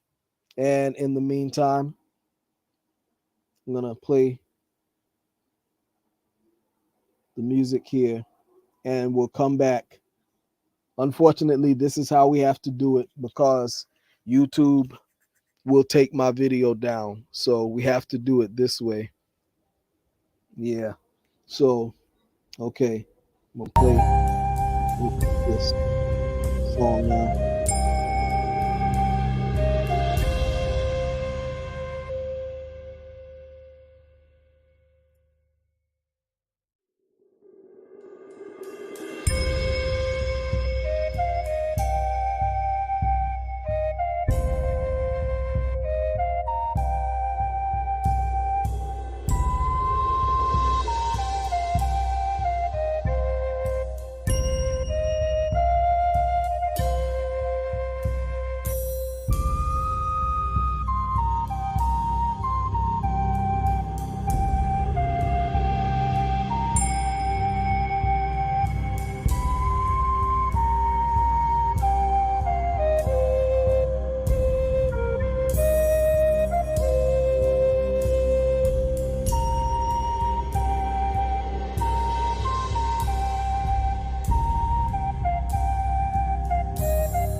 Okay, so we're back now, and so now you've seen some of the best voices in Africa. Okay, now and you've seen some of the best performances. Very enjoyable, right? I wouldn't put any BS up there for you, because we want to be fair. We want to be fair. We want to do this fair. And if I'm gonna, you know, that me, I have to be true to my name. I was given the name Fierce Truth Seeker. I didn't choose the name Fierce Truth Seeker. That's the name that my elders gave me. That's the indigenous name that my elders gave me. Okay, in a naming ceremony. So I have to be true to that name. Okay, so I can't be disingenuous. Okay, and just put some garbage up there. So now we looked at Fela, right? And again, we made the comparison of James Brown. Now, I also want y'all to take a look at, we're looking at stage presence. So, how many of y'all are familiar with Cab Calloway? Put a one up in the chat.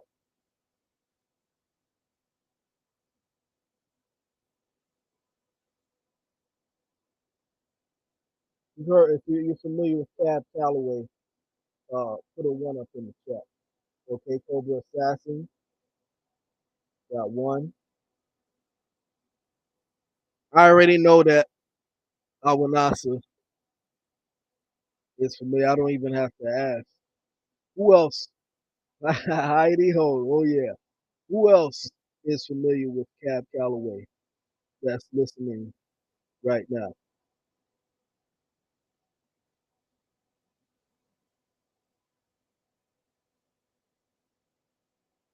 Just other than Awanasa, just one, just Cobra Assassin.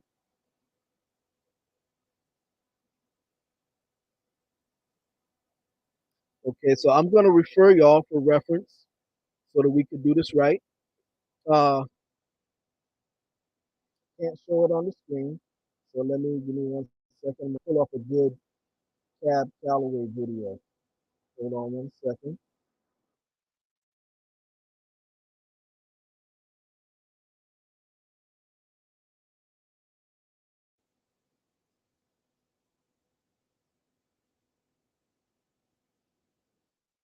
One second.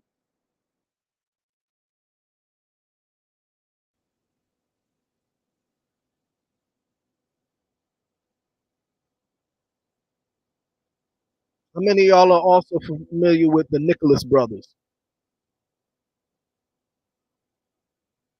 Put a one up in the chat.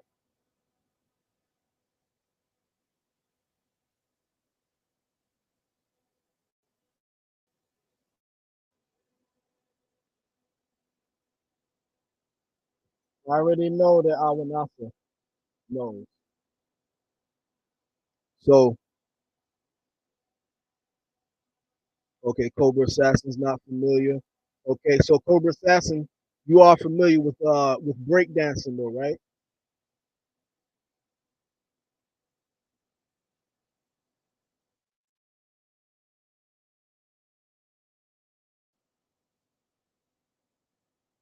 You familiar with breakdancing?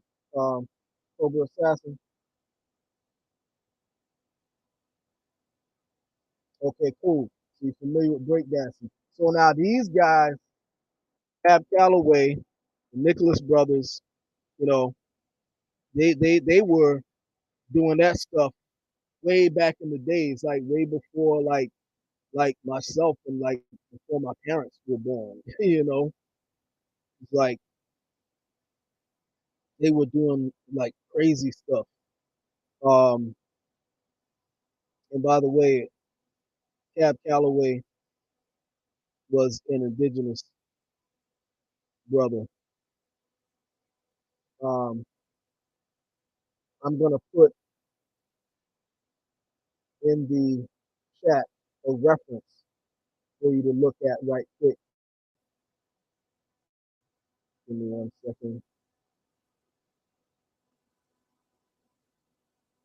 Give me 1 second. Document please.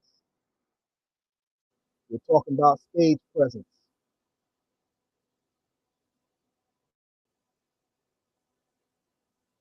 Put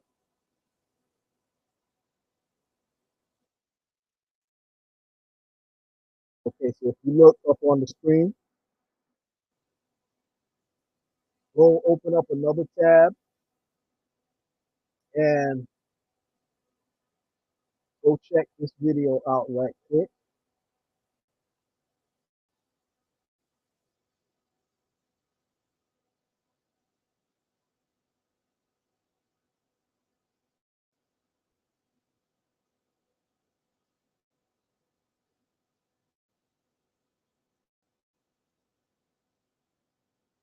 And I'll say start the video from about at the 2 minute point and look to the end of that video. Start it from the 2 minute point, okay?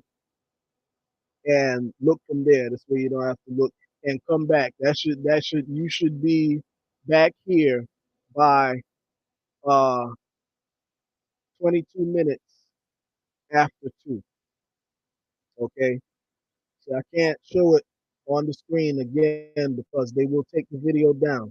So I want you to just, get a little bit of flavor. This is one of their videos, and I want you to see what they're doing.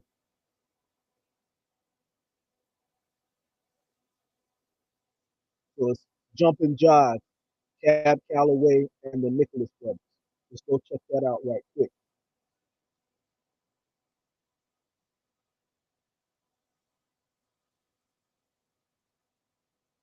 And let me know when you're back. I wish I could show it on the screen, but they're doing me dirty. So I can't show it on the screen. But go check that out right quick. Start it at the 2 minute mark and watch till the end. It's a 4 minute. It's a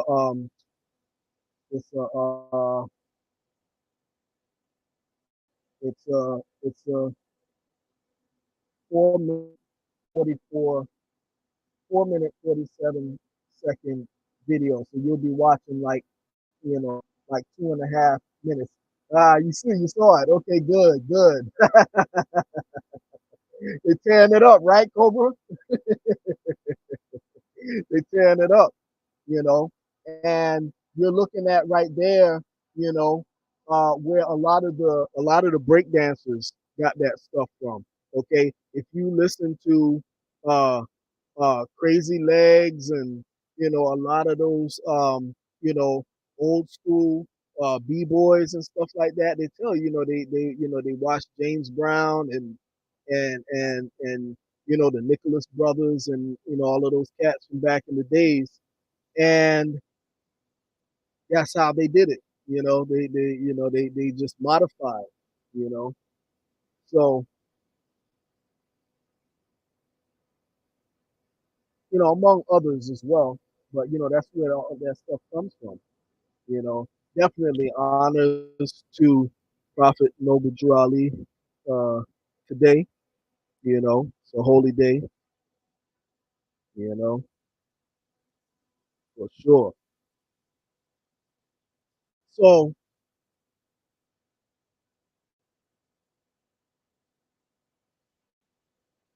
as you saw there, stage performance. So show me an African performer who's tearing it up like that. Okay, show me an African stage performer who are doing it like that. Okay, you want to talk about stage presence. Okay, that's doing it.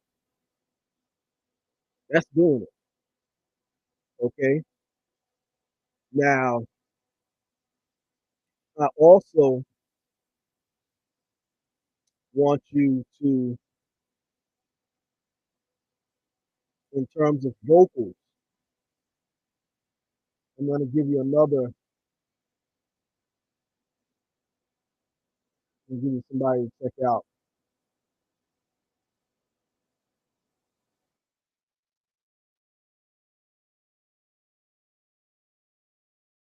Now we're going to look in terms of vocals,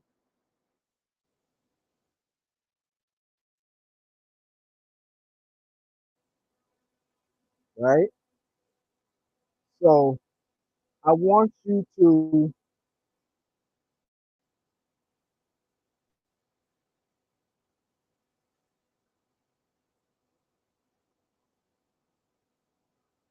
give me 1 second. I'm gonna put up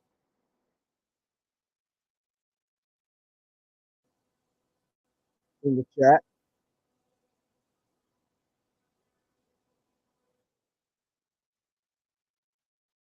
How many of y'all have heard of Billy Stewart?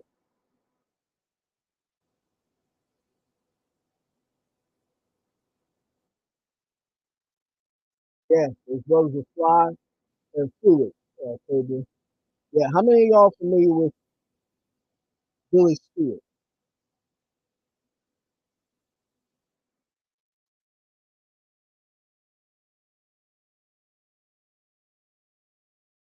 Nobody?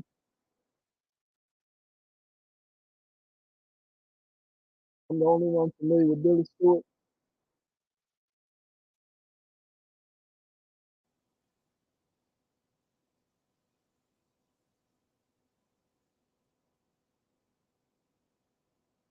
Okay, so Billy Stewart was a superior vocalist.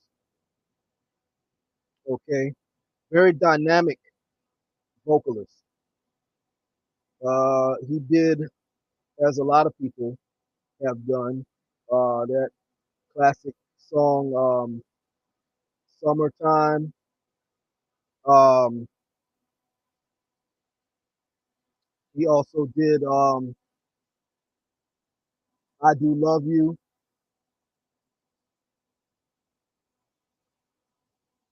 Um,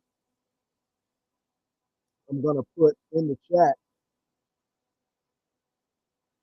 right now where you can go and check out a quick video of his. And when you hear his vocals, I guarantee you, there's nothing that you've heard so far out of any of those African performers that we've played that could compare. Okay, so I'm gonna put here on the screen. This is the song here. This is the artist, Billy Stewart. The song is called Summertime. And the YouTube channel is What's Up Duck. Okay. So if you go to that, um, just type in Billy Stewart Summertime. And if you see the What's Up Duck, you'll see the video. Um, Otherwise, you can just click on any, of the song, any of the channels that come up. But if you want to see, an actual video, you know, then you go to that What's Up Duck and you'll see that video. So you should be done with that because it's pretty quick. Uh, you should be done with that by,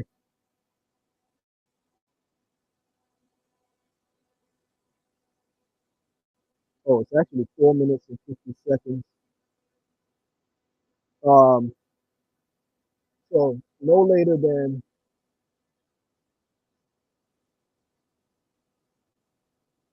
I would say, listen to the whole song. Look at the whole video. Look at the whole video.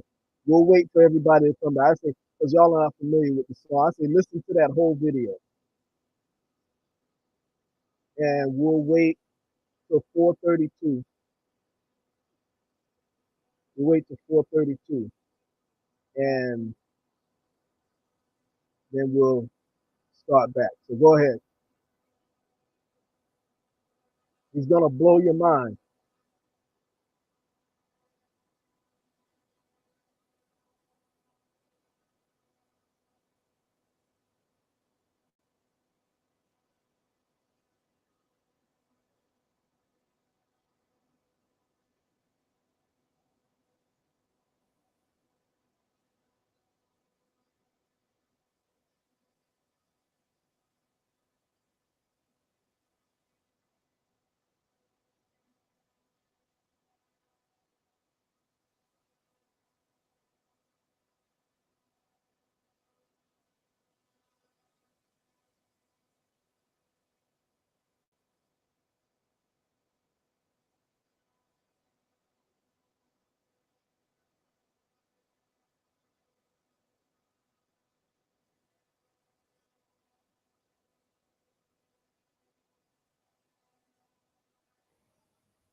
Yeah, make sure y'all watch that whole video, because really, towards the last half of the video is when he really tears it up, especially towards the end.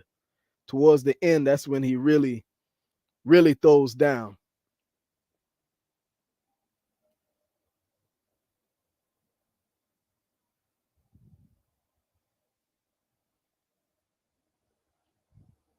Right about now, y'all should be about halfway into that video. He's just starting to get cooking.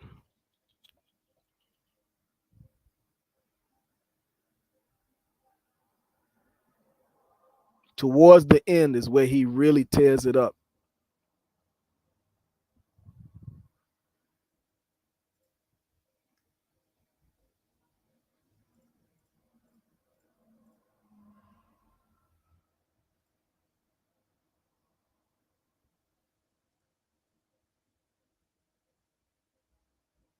Let me know when y'all are finished.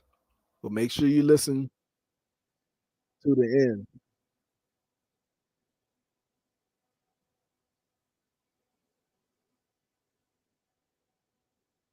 His vocals are phenomenal.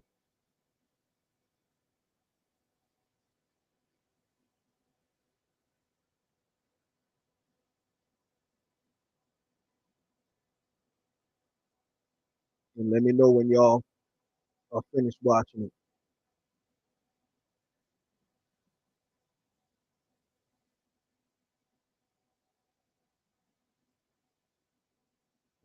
Unfortunately, I have to do it this way because YouTube will take the video down. I'm sorry for, I apologize for the inconvenience. I know it's inconvenient for y'all to have to go in and out, you know, but if you want to get the reference of what I'm talking about, This is the only way we can do it right now until we get the new platform. When we get the new platform, then we can do this without being interrupted and censored. Okay. So right now we're going through the censorship campaign. Okay, so y'all should be done. Y'all should be done about now.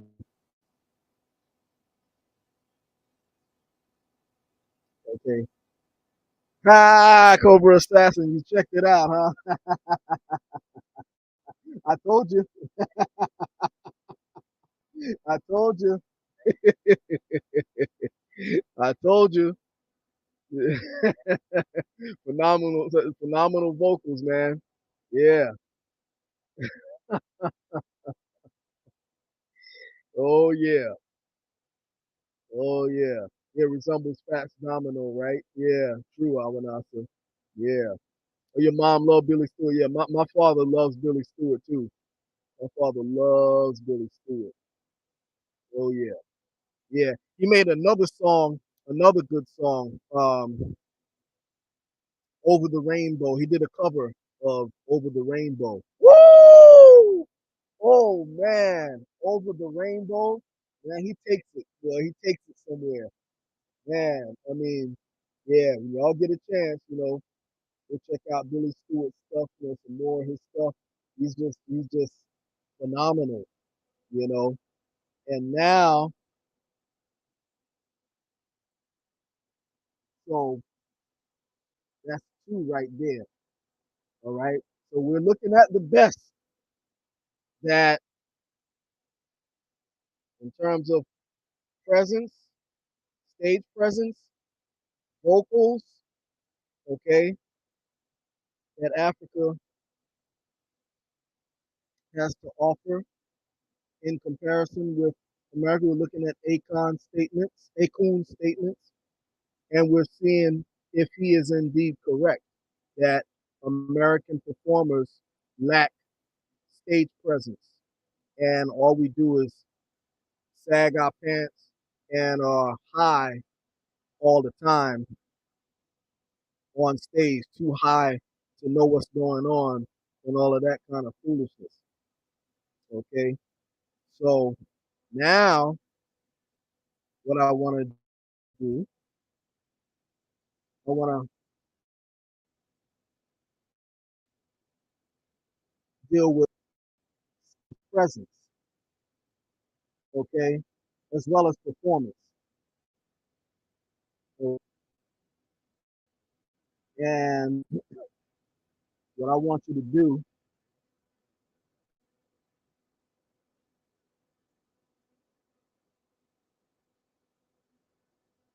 see here, give me 1 second.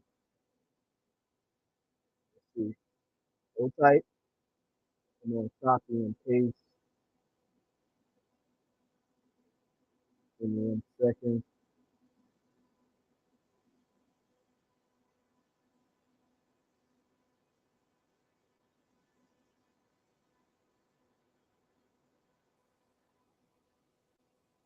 Give me 1 second.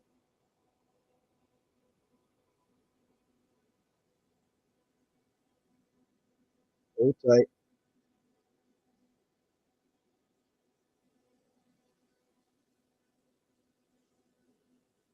Hold tight.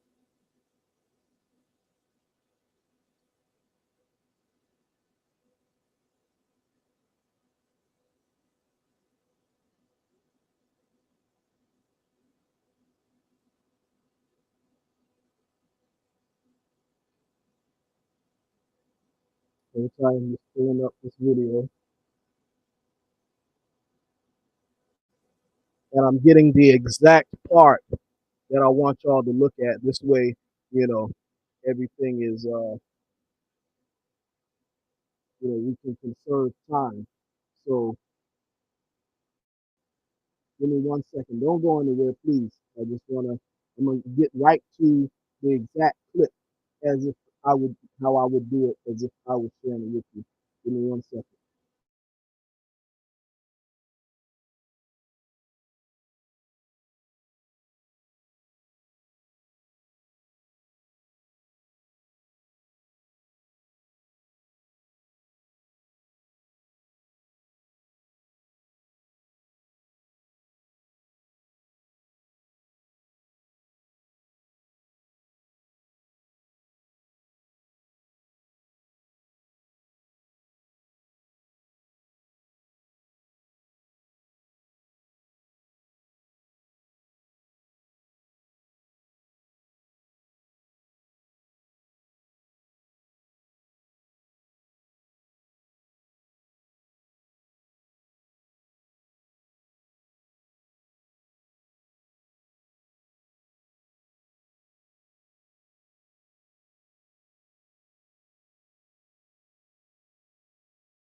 Okay, I'm gonna put in the chat.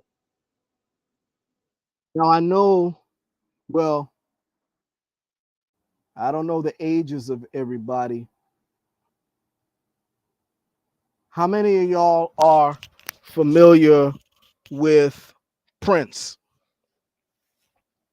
the artist, formerly known as the late great? Put a one up in the chat.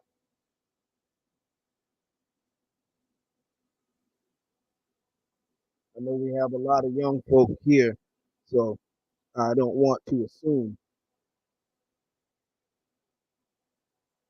How many of y'all are familiar with the artist Prince?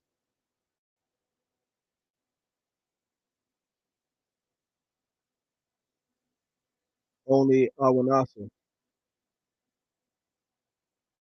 Put a one up if you're familiar with Prince. Cobra Assassin, okay. Who else?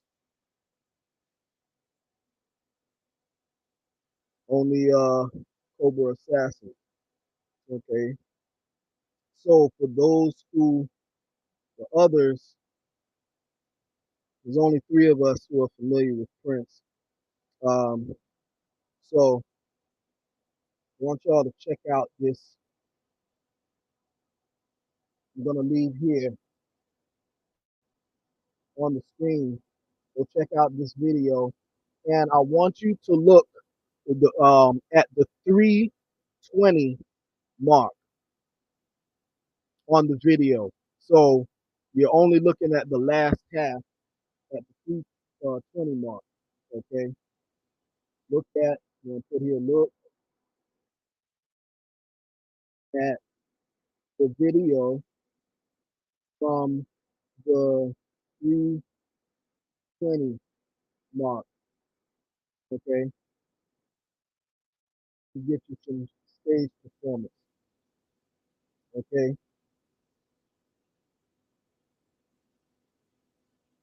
and this is on the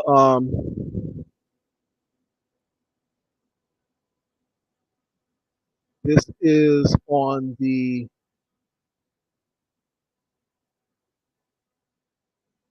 Rock and Roll Hall of Fame YouTube channel. Okay, so first type in that title. Just open up another tab. Type in Prince, Tom Petty, Steve Winwood, um, Jeff Lynne, and others. While my guitar gently weeps. Okay, and you'll see it pop up. You know, and if you want to know if you're on the right site, just look. You'll see it says Rock and Roll Hall of Fame YouTube channel. Okay, go check that out right quick and come back. So you should be back here at 2:44. Be back here at 2:44 because you're gonna start it at the 320 mark in the video. You don't need to watch the whole video. Just start it from the 320 mark. And you're gonna see Prince kill that guitar.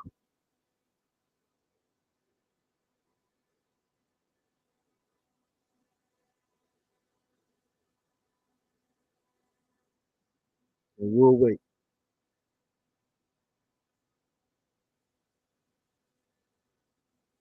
3:44. You should be back here.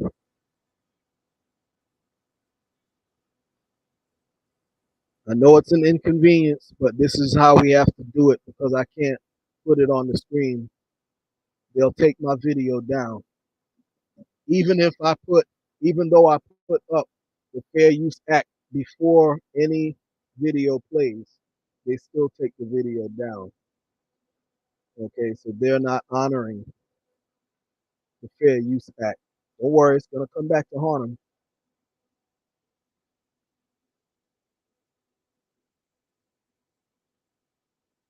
Okay, Cobra, thanks for tuning in.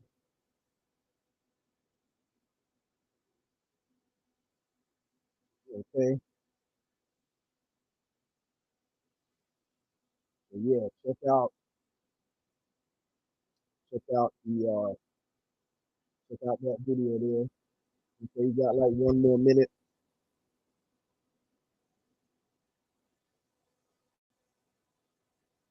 Okay, I don't see any Africans tearing it up like that.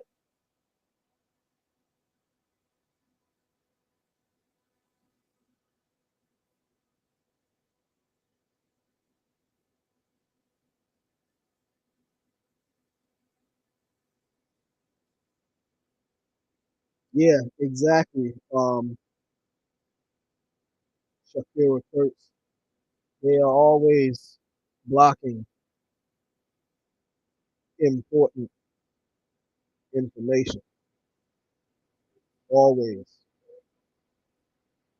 So for those who are just joining, unfortunately, we have to do this a different way so that they don't take down my videos. I have to point you to where to look at what I'm talking about. So it's 2:44 now. So, you know, Akon says that American performers lack stage presence. Okay. So as you just saw, where's the Africans tearing it up like that? Where are the Africans tearing it up like that? Yeah, yeah, he stole. Yeah, he stole the show. He stole the show for sure. He surely did. He surely did.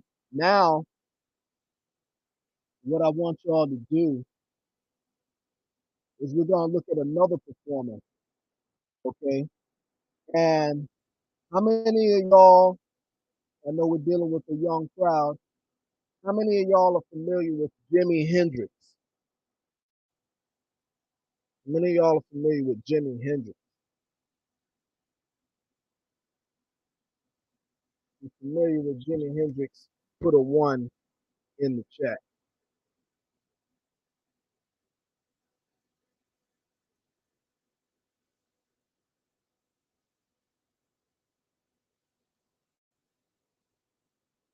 Yeah, exactly. Billy Stewart. Yeah. Oh yeah. Definitely one of the baddest and most unique stylists. That's right. That's right. That's right. Oh yeah. Chuck, Chuck, Chuck, Chuck, Chuck. Yeah, summertime. Yeah, yeah, summertime. One of the most unique. Oh yeah, for sure, sure.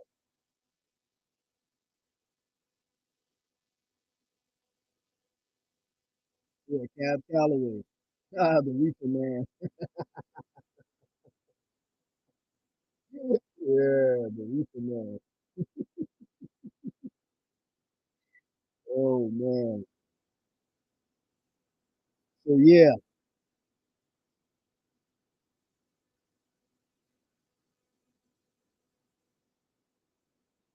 yes indeed. Jimi Hendrix. Okay. So we got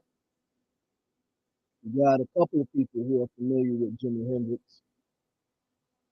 Okay. Um, yes, yes, Kawanasa. Yeah. Um, Jimmy was definitely indigenous. He was, matter of fact, he was raised by his Cherokee grandmother. Okay, and um, he was acknowledged as a Native American artist. Okay, if you look up, you look up his bio, you'll see what that is saying.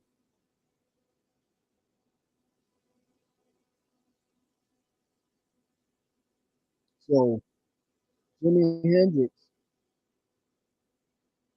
go on YouTube, and this is a short 2 minute and change video, okay?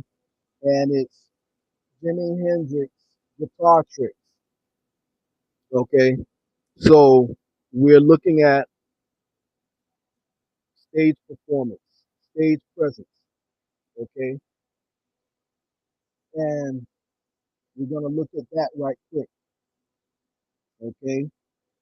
And the YouTuber is you know, so if you know you're in the right place. The YouTuber, I put it in the chat just for family reference.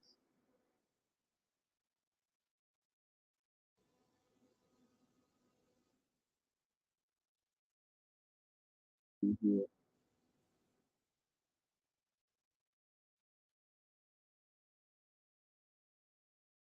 This is the YouTuber here. Look in the chat. NAD, NAD 92422. That'll let you know you're at the right YouTube channel. So it's Jimi Hendrix Guitar Tricks on the NAD 92422 channel. So you should be back here by 2:53 because it's a short clip. It's less than 3 minutes. Okay. So for those who are just joining,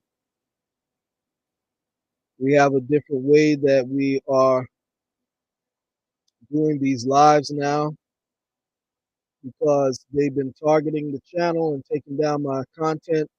So the only way for me to be able to share these things that I'm critiquing with you is I can't put any videos on the screen or anything like that. So I have to refer you to the channel. You have to open up another tab on your computer, and I'll put up, like how I did here, I'll put up what you're gonna look up, and then you come back after you've checked it out. So that video there, Jimi Hendrix guitar tricks, is 2 minutes and 41 seconds. You should be back here at 2:52. Okay, so we're waiting for y'all to check that out. 2:52, 2:53 at the latest. Okay, we'll wait until 2:53 because some people just joined in. So we're gonna look at our Cherokee brother, Jimi Hendrix. Watch him tear up, literally tear up the mic. Tear up the guitar. Yeah, Awanasa says you were never really into rock. Awanasa says I never really listened to much rock. I was on Motown back in the days. Yeah, I hear that. Um, oh, your first boyfriend and then husband dressed like him. Yeah, Jimi Hendrix.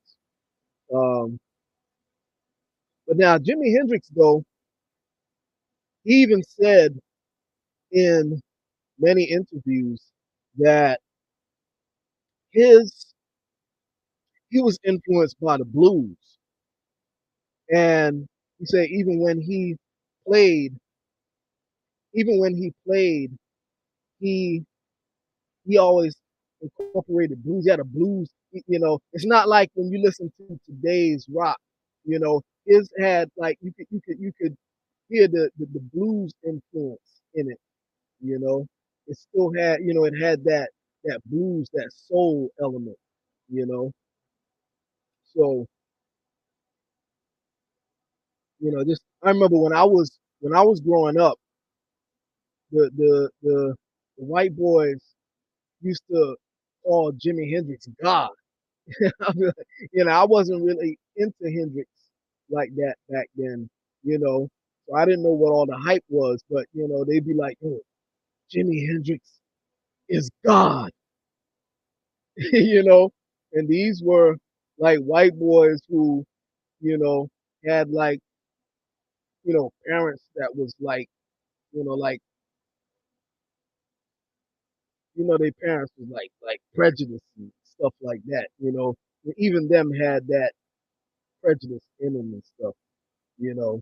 But they would, come to Hendrix and be, yo, Jimi Hendrix is God. That's what they would say. That's what all of them would say. Jimi Hendrix is God. I didn't know what the hype was about at that time. I was never really, like you say, I was not really into, any of that stuff back then, you know. So it wasn't back then. It was for me. It was like mainly R&B, hip hop. You know, later on, you know, I started broadening my musical. Or if it was reggae, I listened to reggae. You know, even though there was not as much of it on the radio back then as there is now, but I always liked reggae. Um, but other than that, I wasn't really listening to anything else too tough. You know, but yeah, that's what they would say about Hendrix. So okay, so people have checked out Hendrix. So the question now is, where's the African equivalent, Akon, Mr. Akon? Where's the African equivalent of Jimi Hendrix?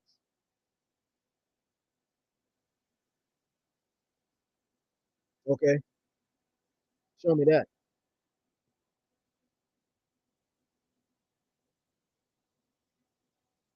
Okay, I want you to show me that. You're talking about stage presence. Okay, and now what I also want you to take a look at,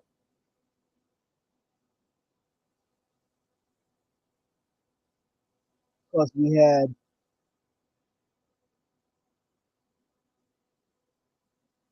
female artists. You want to look at some of the female artists.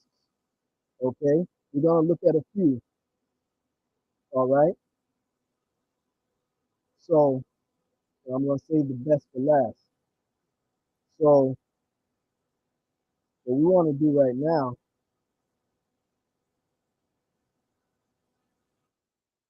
give me 1 second, I'm gonna put in the chat.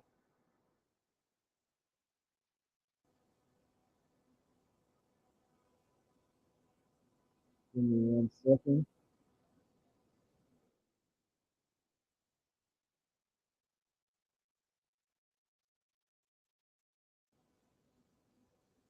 How many of y'all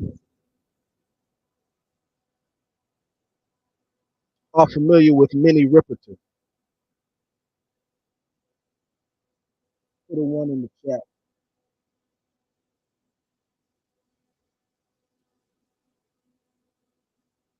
Put a one in the chat. Again, I know I'm dealing with a young audience, so a lot of y'all are not gonna be familiar.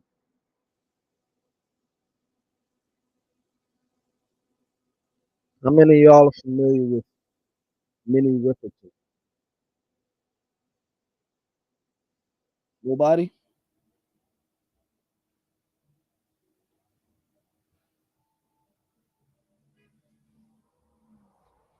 I know you would know, Awanasa.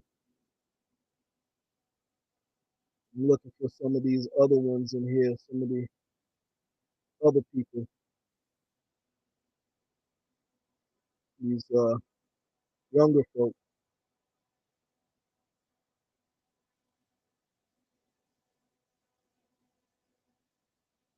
She used to wear her baby's breath in her hair. Oh yeah,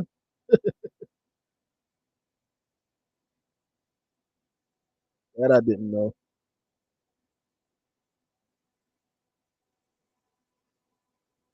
Wow, so Awanasa, you're the only one familiar with Minnie Riperton.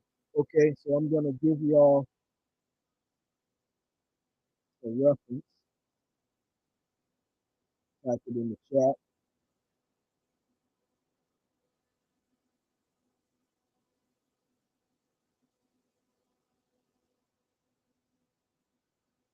Type inside of the chat. Minnie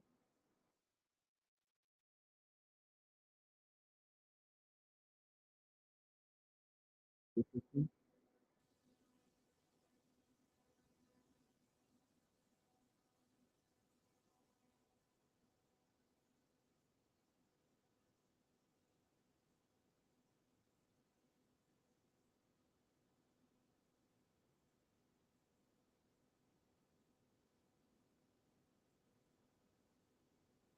Make sure I'm spelling the name right.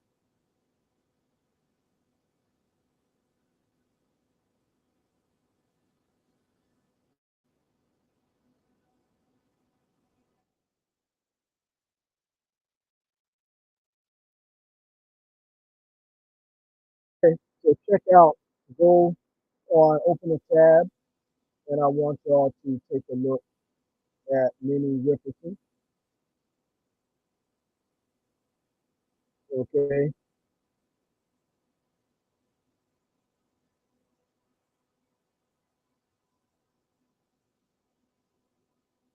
go there right quick,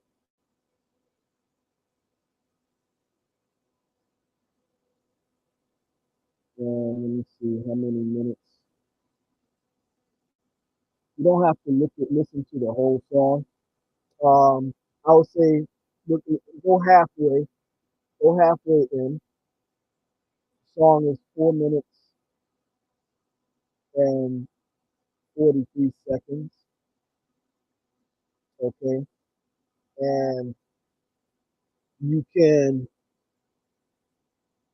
look at look at it up until like the 2 minute or 2.5 minute mark, and then come back. Okay, so her range, yes, Awanasa, her range was off the chart. Okay, off the chart. Okay, um, for those of you who are familiar with Mariah Carey, okay, that's where Mariah Carey gets her style from. Okay, was from Minnie Riperton. Okay, to give you an idea. Okay, I mean, pretty much when you hear Minnie Riperton, that's going to shut down all of the female African singers that we put on the board so far. I don't even have to go any further, but I'm still going to go further. You know, I like to destroy a mofo. You know, yeah, I like to destroy a mofo. So, you know, uh, Minnie Riperton is gonna just destroy any of the female African performers that we've put on the screen so far. Then I'm gonna hit you with somebody else who's just gonna bury it. Who's just gonna, you know, just gonna show you, just gonna do the show enough, you know, just gonna do the show enough on it. Who's the master? Show enough's the master, you know. So by the time it hits 3:04, you should be done looking at that clip. You know, again, you don't need to listen to the whole song. Just just listen to half of it. Almanasa says, "Who's Mariah Carey?" Come on now, cuz be fair, be fair. Mariah Carey can definitely sing. You know, um, she's definitely a top quality singer. When you've heard her whole body of work,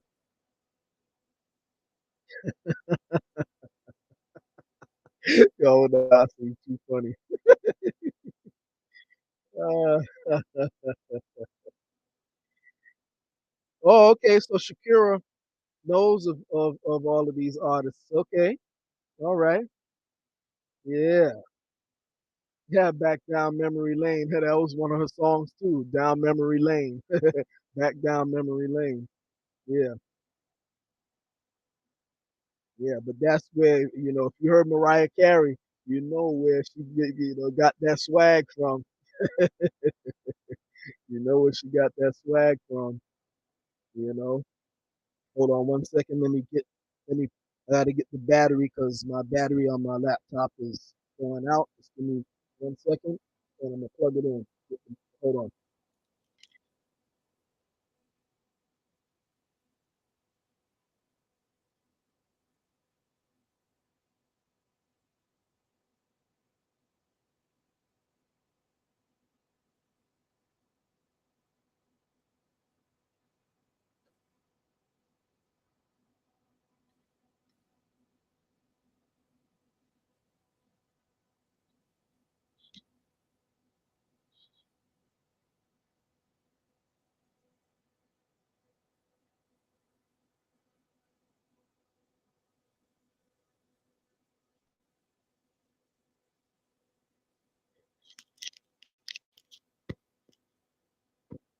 Oh, so Lily's daughter, yeah, yeah, I've heard of her. Yeah, her daughter, yeah.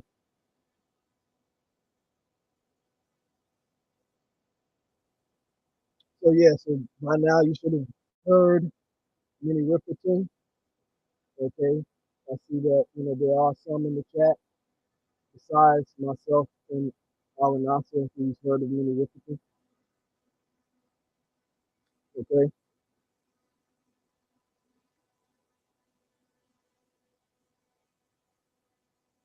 as good as a singer, Umu Sundar is, and Fatimata Diawara is, as well as Miriam Makeba. They definitely can't touch that Minnie Riperton. Okay, Mr. Akon. Okay, they definitely are not touching that. Okay, now we're gonna really, so that just kills all of that in terms of the female artists. But we're really gonna kill it and destroy it with this next one. Okay, give me 1 second.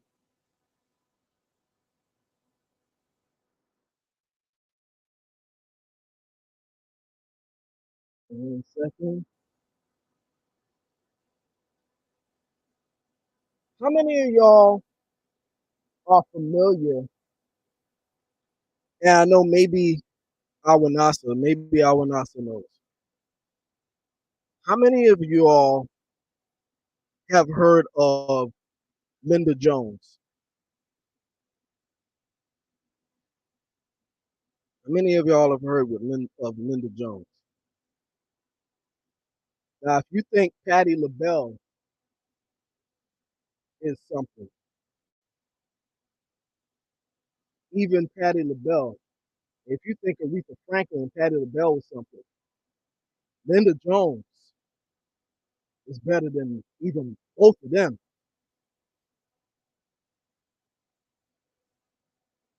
Linda Jones,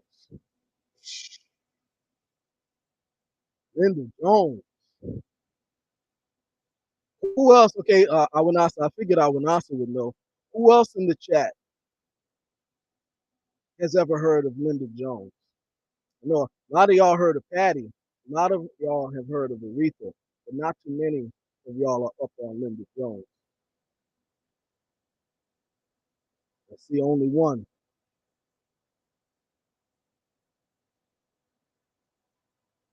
Yeah, see, a lot of people can't mess with the fierce truth seeker and his DJ skills. You know, this fierce truth seeker is my thing is music. You know, y'all didn't know that. Yep, yep, hypnotized, and she had plenty of others too. Yeah, hypnotized for sure. Oh yeah, Yeah, Fish Chick is big in the music, boy. That's my thing, you know, music. Okay, so the only one who's familiar with Linda Jones is Awanasa. So I'm gonna have to give you all a reference here. Okay, so this way you're armed with information when people like Mr. Akun comes with that nonsense.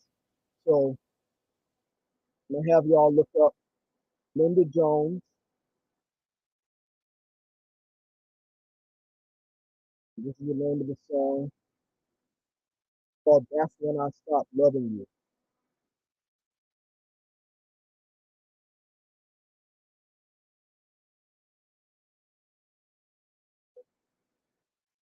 Okay, so open up a tab, and on the screen there, I'm giving you a reference of a song by Linda Jones.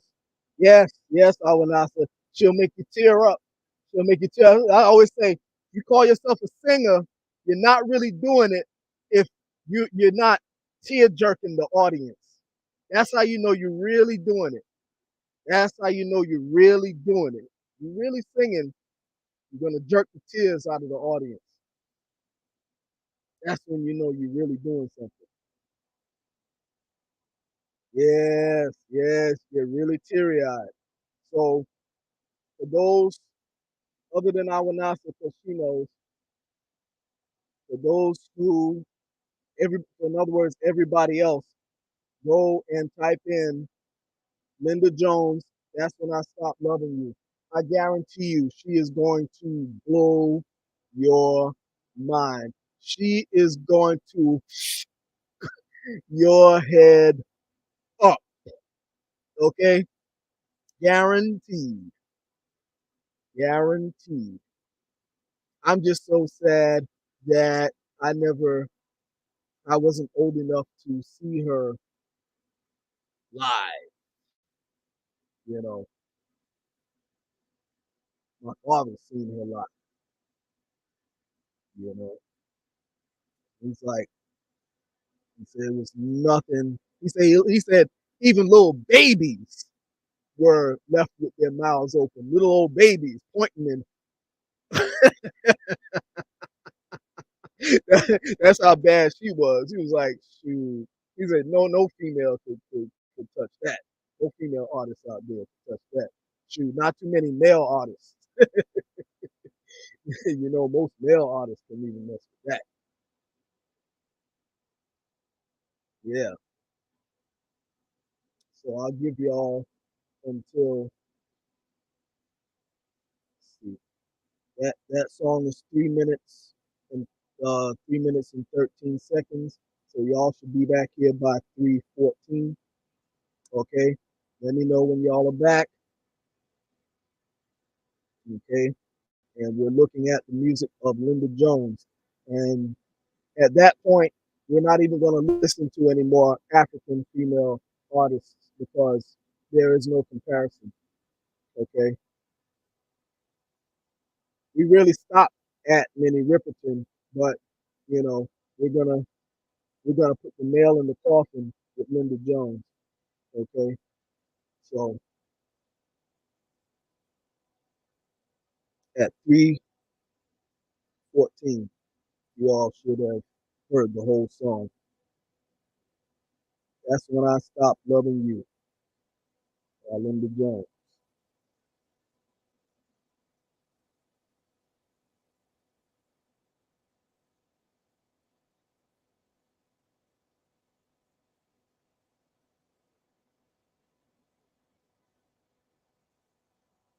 Yeah, I remember when I was younger, I would put like my friends on to Linda Jones and they'd be blown away. They'd be like, oh man, what? Yeah, they would go crazy. Okay, Shakira likes Hypnotize. Okay, so you've heard the song Hypnotize before. Okay, good, good. Was it just now that you just checked it out or you heard it before?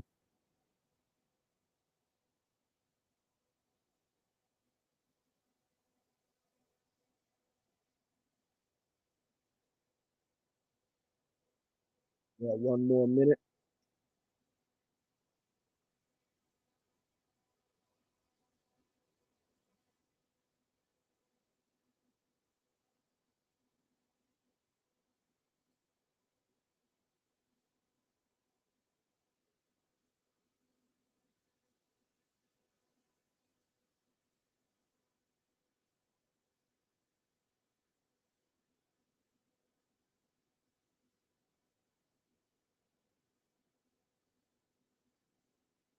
So, okay, your parents were great fans. Okay, yeah, yeah, definitely. You know, from that era.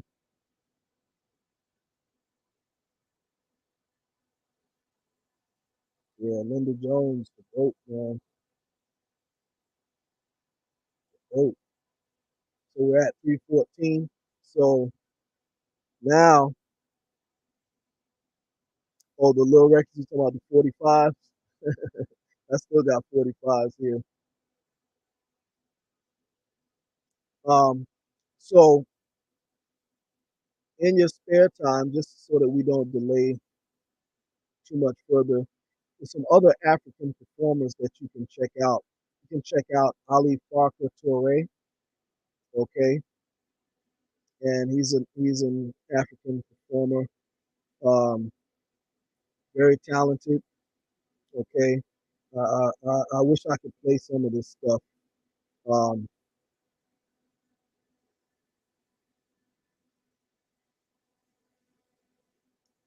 any of y'all ever heard of Ali Farka Toure?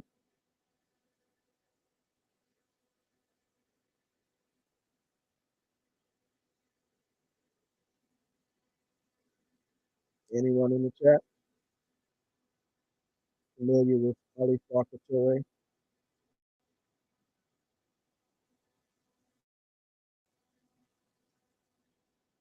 No, Ali Farka. Um, you know, quick reference. Now we're looking at the male artists. Okay, um, he'll be the last African um, male performer that we look at. Um, let's see what you can look at right quick.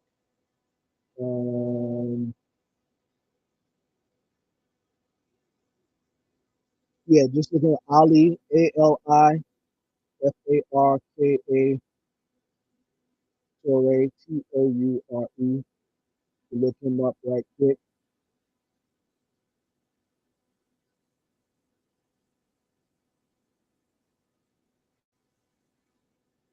And his sound is kind of bluesy. He has a blues, you know, type of sound. And a lot of people are saying that blues is an African retention, but it's not. Um, it's not. The blues is that's an American thing. Another topic for another time. Okay, but yeah, check him out right quick. And type him in the chat.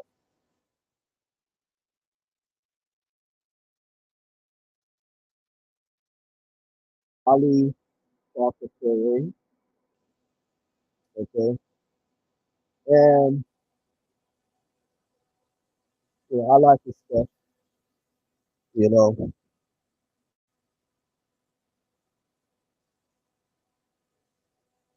I like his stuff. Nasa says she likes it. Yeah, just listen to 1 minute of him playing, and you get the gist. It'll give you till 18 minutes after three,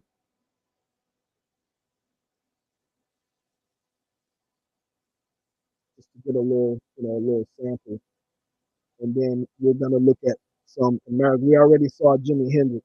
I just want to give you a reference, you know, and as good as he is, you know, he's still not Jimi Hendrix. He's still, you know, it's something, the American artists, you just can't. The North American artists, you just can't top them. You know, when it comes to, it's just that thing. You know what I'm saying?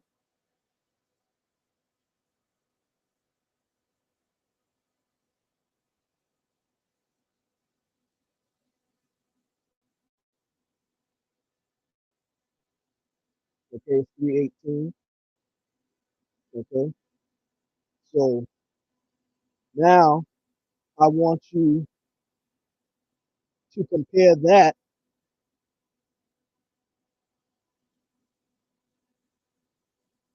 to, I want you to type in, I want Leon,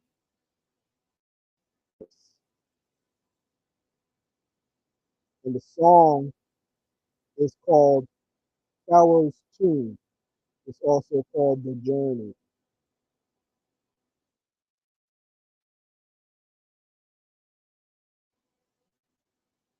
I'm gonna put that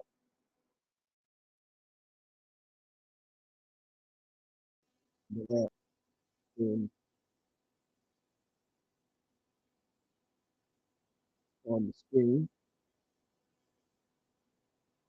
Leon Thomas.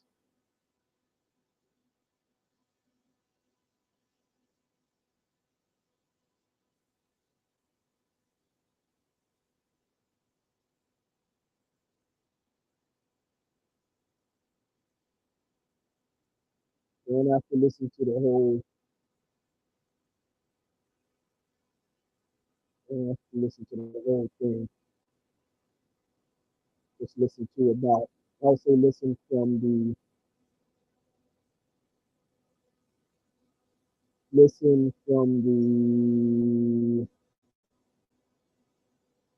I say about maybe the mysterious place.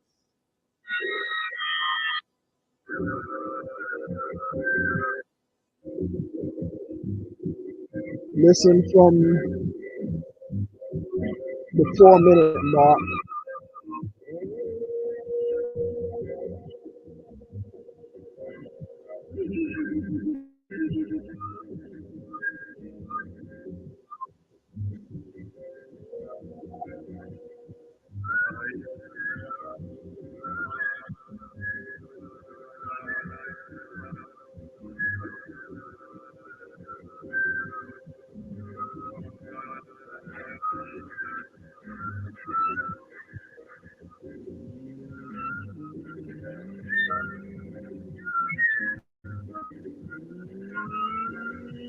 4 minute to about the 6 minute mark. Yeah, 4 minutes to about the 6 minute mark. Okay.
And when you get a chance, you're just getting a sample, but when you get a chance, you're gonna listen to, on your own time, you could listen to, the whole, that whole album, that Leon Thomas album,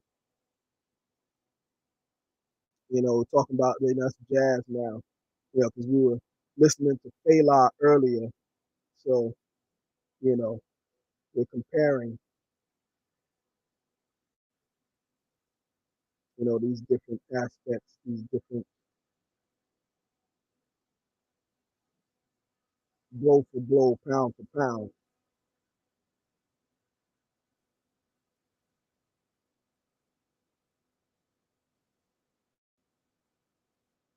Okay, so that's enough right there. Now I want you to take a look at another artist. How many of y'all have heard of Rashawn Roland Kirk. Put a one up in the chat.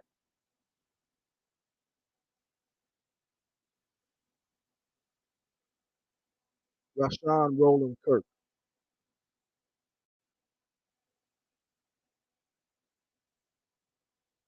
Anyone?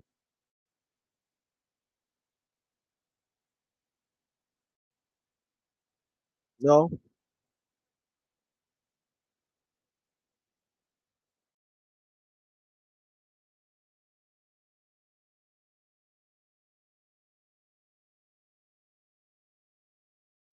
Type this in here.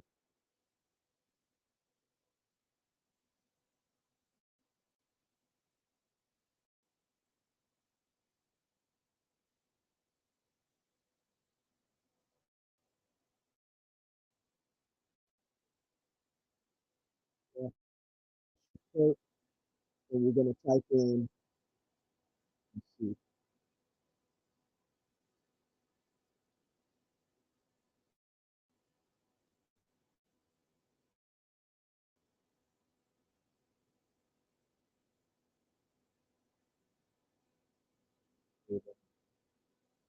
Type for you.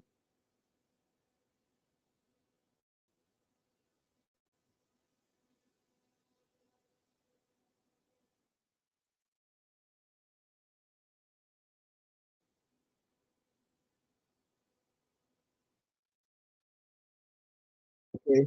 So I'm putting it in the chat. Yeah, yeah, yeah. That takes you somewhere else, right? That Pharaoh's tomb.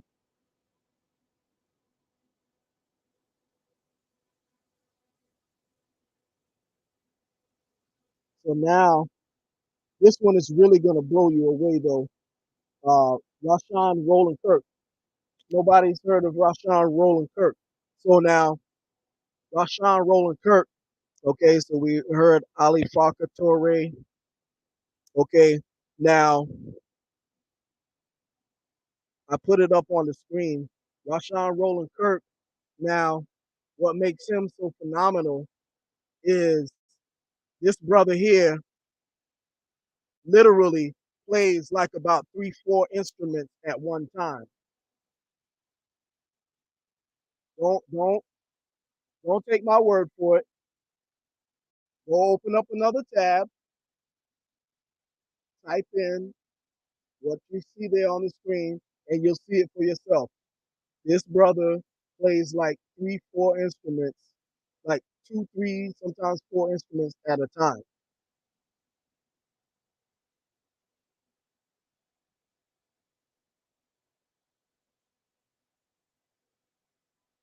Let me know when you've seen this. It's like a 5 minute video, but you know you can just look at maybe 2.5 minutes of it, 3 minutes of it. You know, 2 minutes. Let's say 2 minutes. It's about 2 minutes of it. You'll get the gist. But he's playing.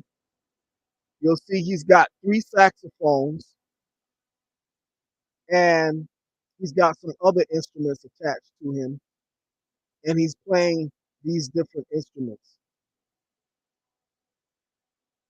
all in the one song.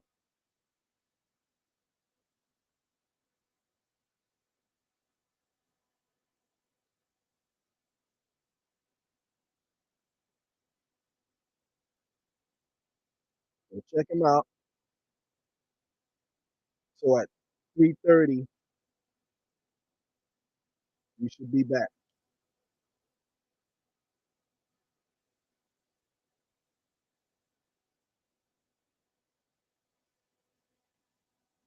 Wow, I'm surprised. Y'all have never heard of these artists, man.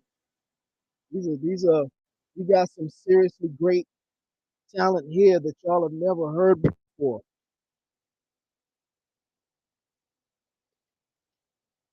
See, when I say that we've got the greatest talent here, I'm not just saying it to be biased. You know, we're looking at what it is. That's why I put the best, you know, coming from Africa and coming from here. from a non-biased perspective. If the Africans were better, I'd say they're better. Talent is talent.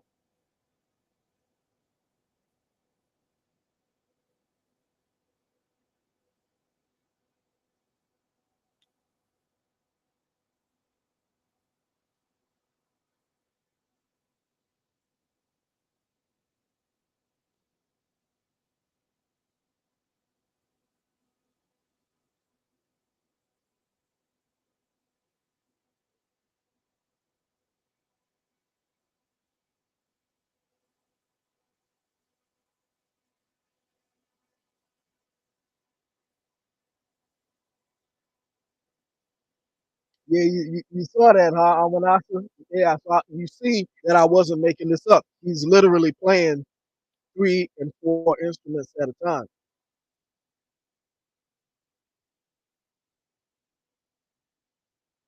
He's got three saxophones in his mouth that he's playing. It's 3:30 now, so y'all you should have seen enough of him to get the gist of it. Okay, so this show me Akon. You say stage presence. Show me the African equivalent of Rashawn Colin. I'm sorry, of Rashawn Roland Kirk. Okay, show me. Here's a brother playing three, four instruments at a time. Okay, I want to see the African equivalent of that, Akon. Come on, Akon. Stage presence. Show me the African stage presence that can top that. Three and four instruments at a time. Okay. Shakira says unbelievable. Exactly. Exactly. Unbelievable. Yeah. Unbelievable. You see? So I'm speaking from a non-bias. I showed you some of the best that Africa has to offer. Okay. And I'm showing you some of the best here. So I'm going to take it home. We're going to end this soon, but I want to take it home. Give me 1 second.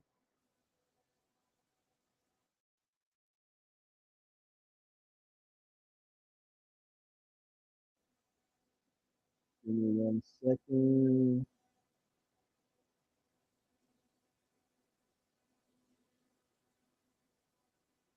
Give me 1 second.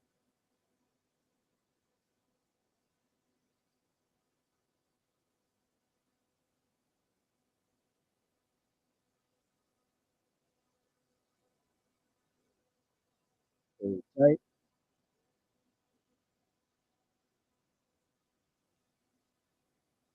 Put on the screen.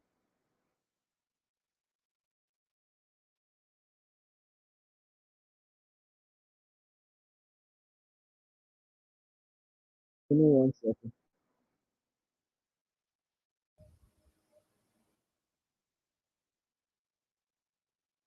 Okay. How many of y'all, right, Alan, I said they're good, but they can't catch up to us exactly. You know, this is where it was always popping off. You know, you know, this was Lemuria. This was Atlantis.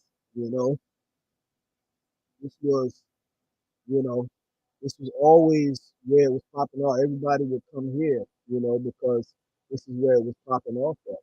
You know, not that there wasn't Atlantis in other places as well. Because it was a worldwide civilization. You know, but this was like like the hub where everything is like really jumping off of, you know. So, how many of y'all are familiar with Jackie Wilson? How many of y'all ever heard of Jackie Wilson? Put a one in the chat if you're familiar with Jackie Wilson.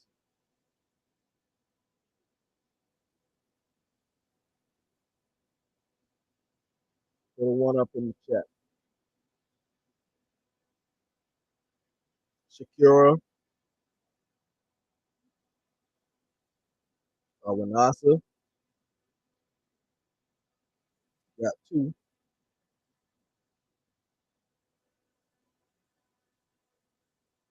If y'all think Michael Jackson was something, Michael Jackson didn't have anything on Jackie Wilson. Okay, even Stevie Wonder. Matter of fact, Michael Jackson gave big props when he went to accept one of his awards back in the '80s. He gave his props to Jackie Wilson. Okay, right. Elvis took care of medical bills for him. That's right. Yeah, yeah, because yeah, Elvis was fond of Jackie Wilson, and Elvis freely borrowed um, his style from Jackie Wilson. You know, yeah, he freely stole his style. Exactly, he stole his style. You know, of course, he was no comparison, but he tried. You know, but he definitely copped Jackie Wilson's swag. Okay, so all of these guys. Uh, so when I was so my major and my first when I first went to college, my major was music engineering. Okay, and so I know a whole lot about music. And one of my professors, he was involved in the music industry, and he told us, he said, this is an older Caucasian gentleman. He said, and the reason why he because I had to write an essay, and actually no, this was not an essay. I had to. We were talking about this was he taught a poetry class, okay, and we were taking a look at song lyrics and poetry, and we were comparing song lyrics with poetry, and we had to choose an artist. And I did mine on Jackie Wilson. I referenced some of Jackie Wilson's lyrics from one of his songs, and he says, "Oh wow!" I said, "You mentioned Jackie Wilson." He said, "Now Jackie Wilson, the interesting thing about Jackie Wilson is that it was a well-known fact in the industry that Jackie Wilson always had to perform last. That was a rule in the music industry. He had to perform last because nobody could follow him. Nobody. Okay? I don't care who it was. Jackie Wilson always had to perform last because if anyone else was to perform behind him, they wouldn't have an audience. So he always had to perform last because he just stole the show. Okay. So I want y'all to see the thing about Jackie Wilson is that Jackie Wilson they did him very dirty. Okay. And Jackie Wilson, a lot of people, they only know him for like a handful of songs. Like they only know Jackie Wilson for like, if you mention Jackie Wilson, most people say higher and higher, or lonely teardrops. Okay. Um,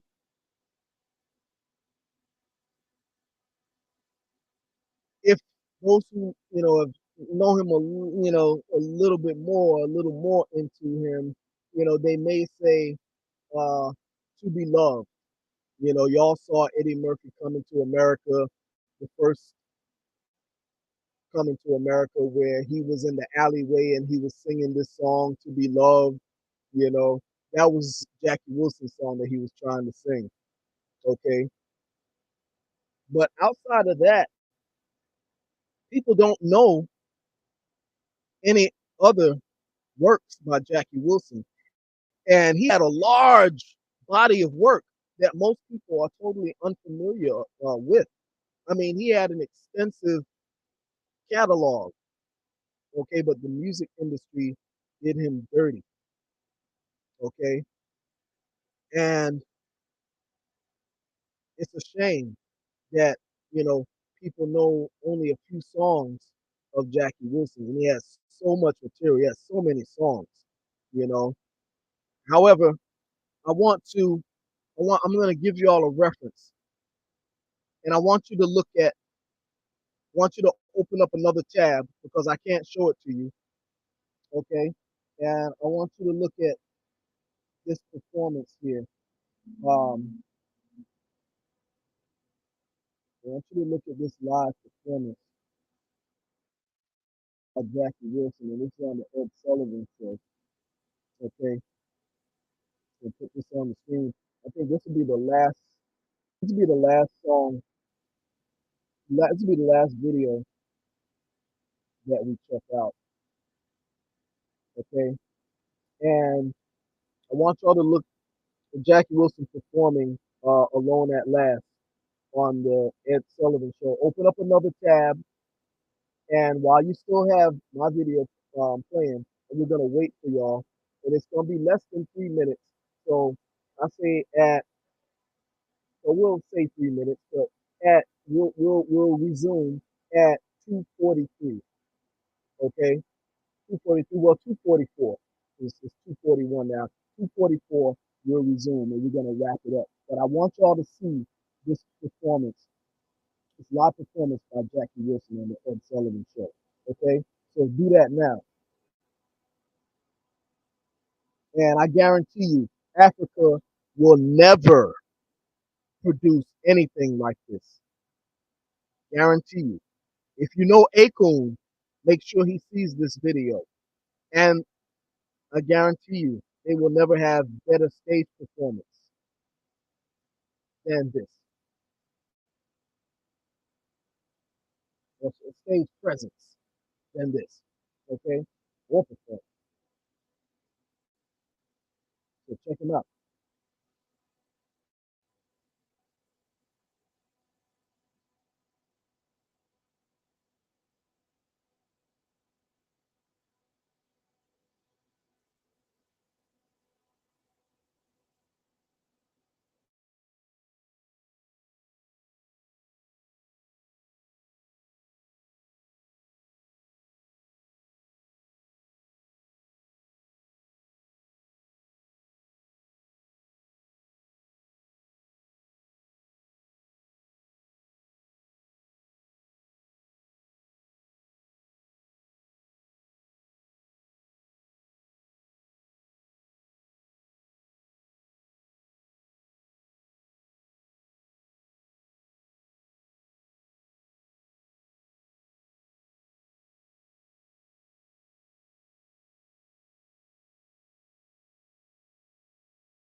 Okay, so that was Jackie Wilson, Alone at Last, live performance on the Ed Sullivan Show. So, like I said, if you watch that, I guarantee you, Africa will never produce the equivalent of that. Where is Africa's equivalent of Jackie Wilson? Okay, so that's just a little message to Akon. And if any of y'all know Akon, show him that. We talk about stage presence, stage performance. Okay, so you know, I deeply apologize for the inconvenience that we had to structure the presentation this way today because YouTube is doing us so dirty, doing this channel so dirty, you know, that I have to have y'all open up another tab just to be able to reference the material, and I can't even show it because they are violating the Fair Use Act just because they have something personal against this channel.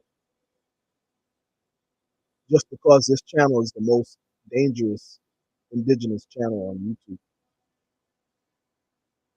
Okay. So anyway, with all of that we have covered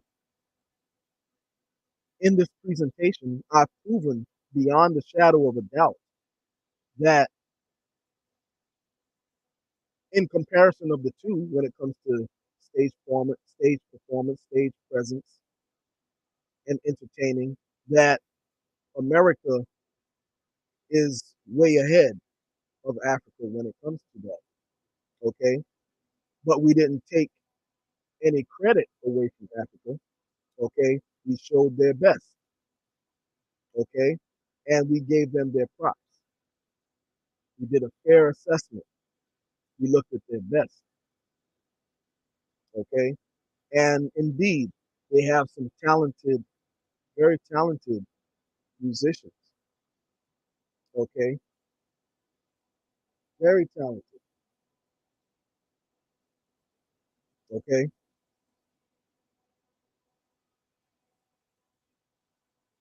But they're not doing what they're not doing it like we're doing it here. Okay.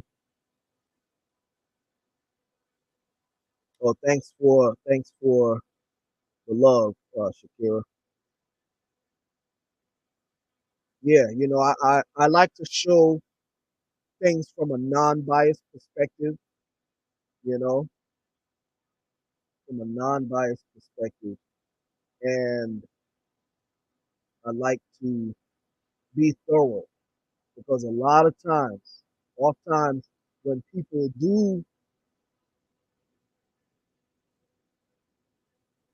a comparison, or a critique, they don't do it justice because they don't really fairly assess the culture over in Africa. Okay, they put a lot of stereotypical things up there, so their argument doesn't hold a lot of merit and weight among those who know. Okay, but with the fierce truth seeker, like I said, I lived in Africa, so there's nothing that anyone can tell me. You know, I lived there, I've been there. Okay, it's a difference. I've done fact finding there. Okay, so you're talking about firsthand uh, experience. Okay, you're talking about a primary source. Okay, so hopefully they won't take this video down as they've been doing all of my videos for no reason so far. Okay, and you can share it with your friends and family, and if y'all know Akon, you can share it with him as well. If any of y'all know him, okay, and let him know that he was incorrect. And if he thinks otherwise, produce the facts. Okay, produce the facts. So I thank y'all for joining us. And also, before we go,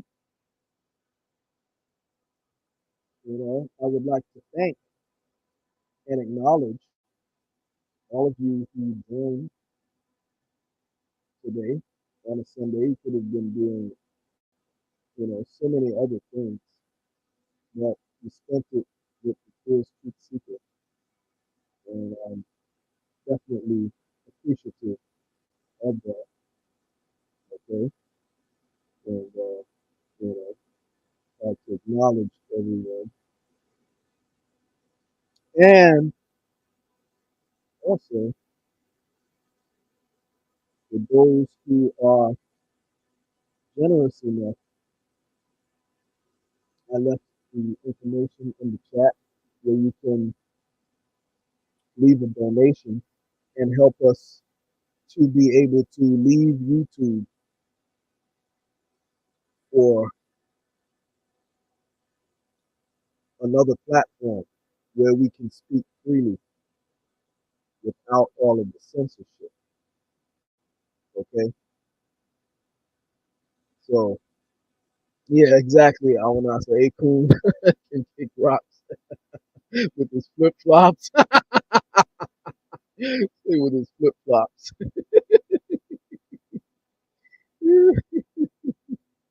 Oh man, Shakira says I bring receipts all the time. Yeah, because if I don't, you know, they'll try to attack the information, you know. So I make sure I have those receipts, because trust me, they will try to blame you and say, "Oh, you don't know what you're talking about, and you don't have proof. You're just being biased, this, that, and the other." You know. So yeah, again, I thank y'all, and we will be doing another live, maybe next Saturday, maybe, or maybe Friday. I won't announce it though, unfortunately, because once they know I'm going live, they're gonna be gearing up to take the video down. So it'll be impromptu, just like it was today. I'll say probably around Friday or Saturday. Or and I'll try to keep the sacred sun days going. Okay. All right. So on that note, we're gonna sign off now, and I thank y'all again for joining. And until the next time, Oda da kaha e.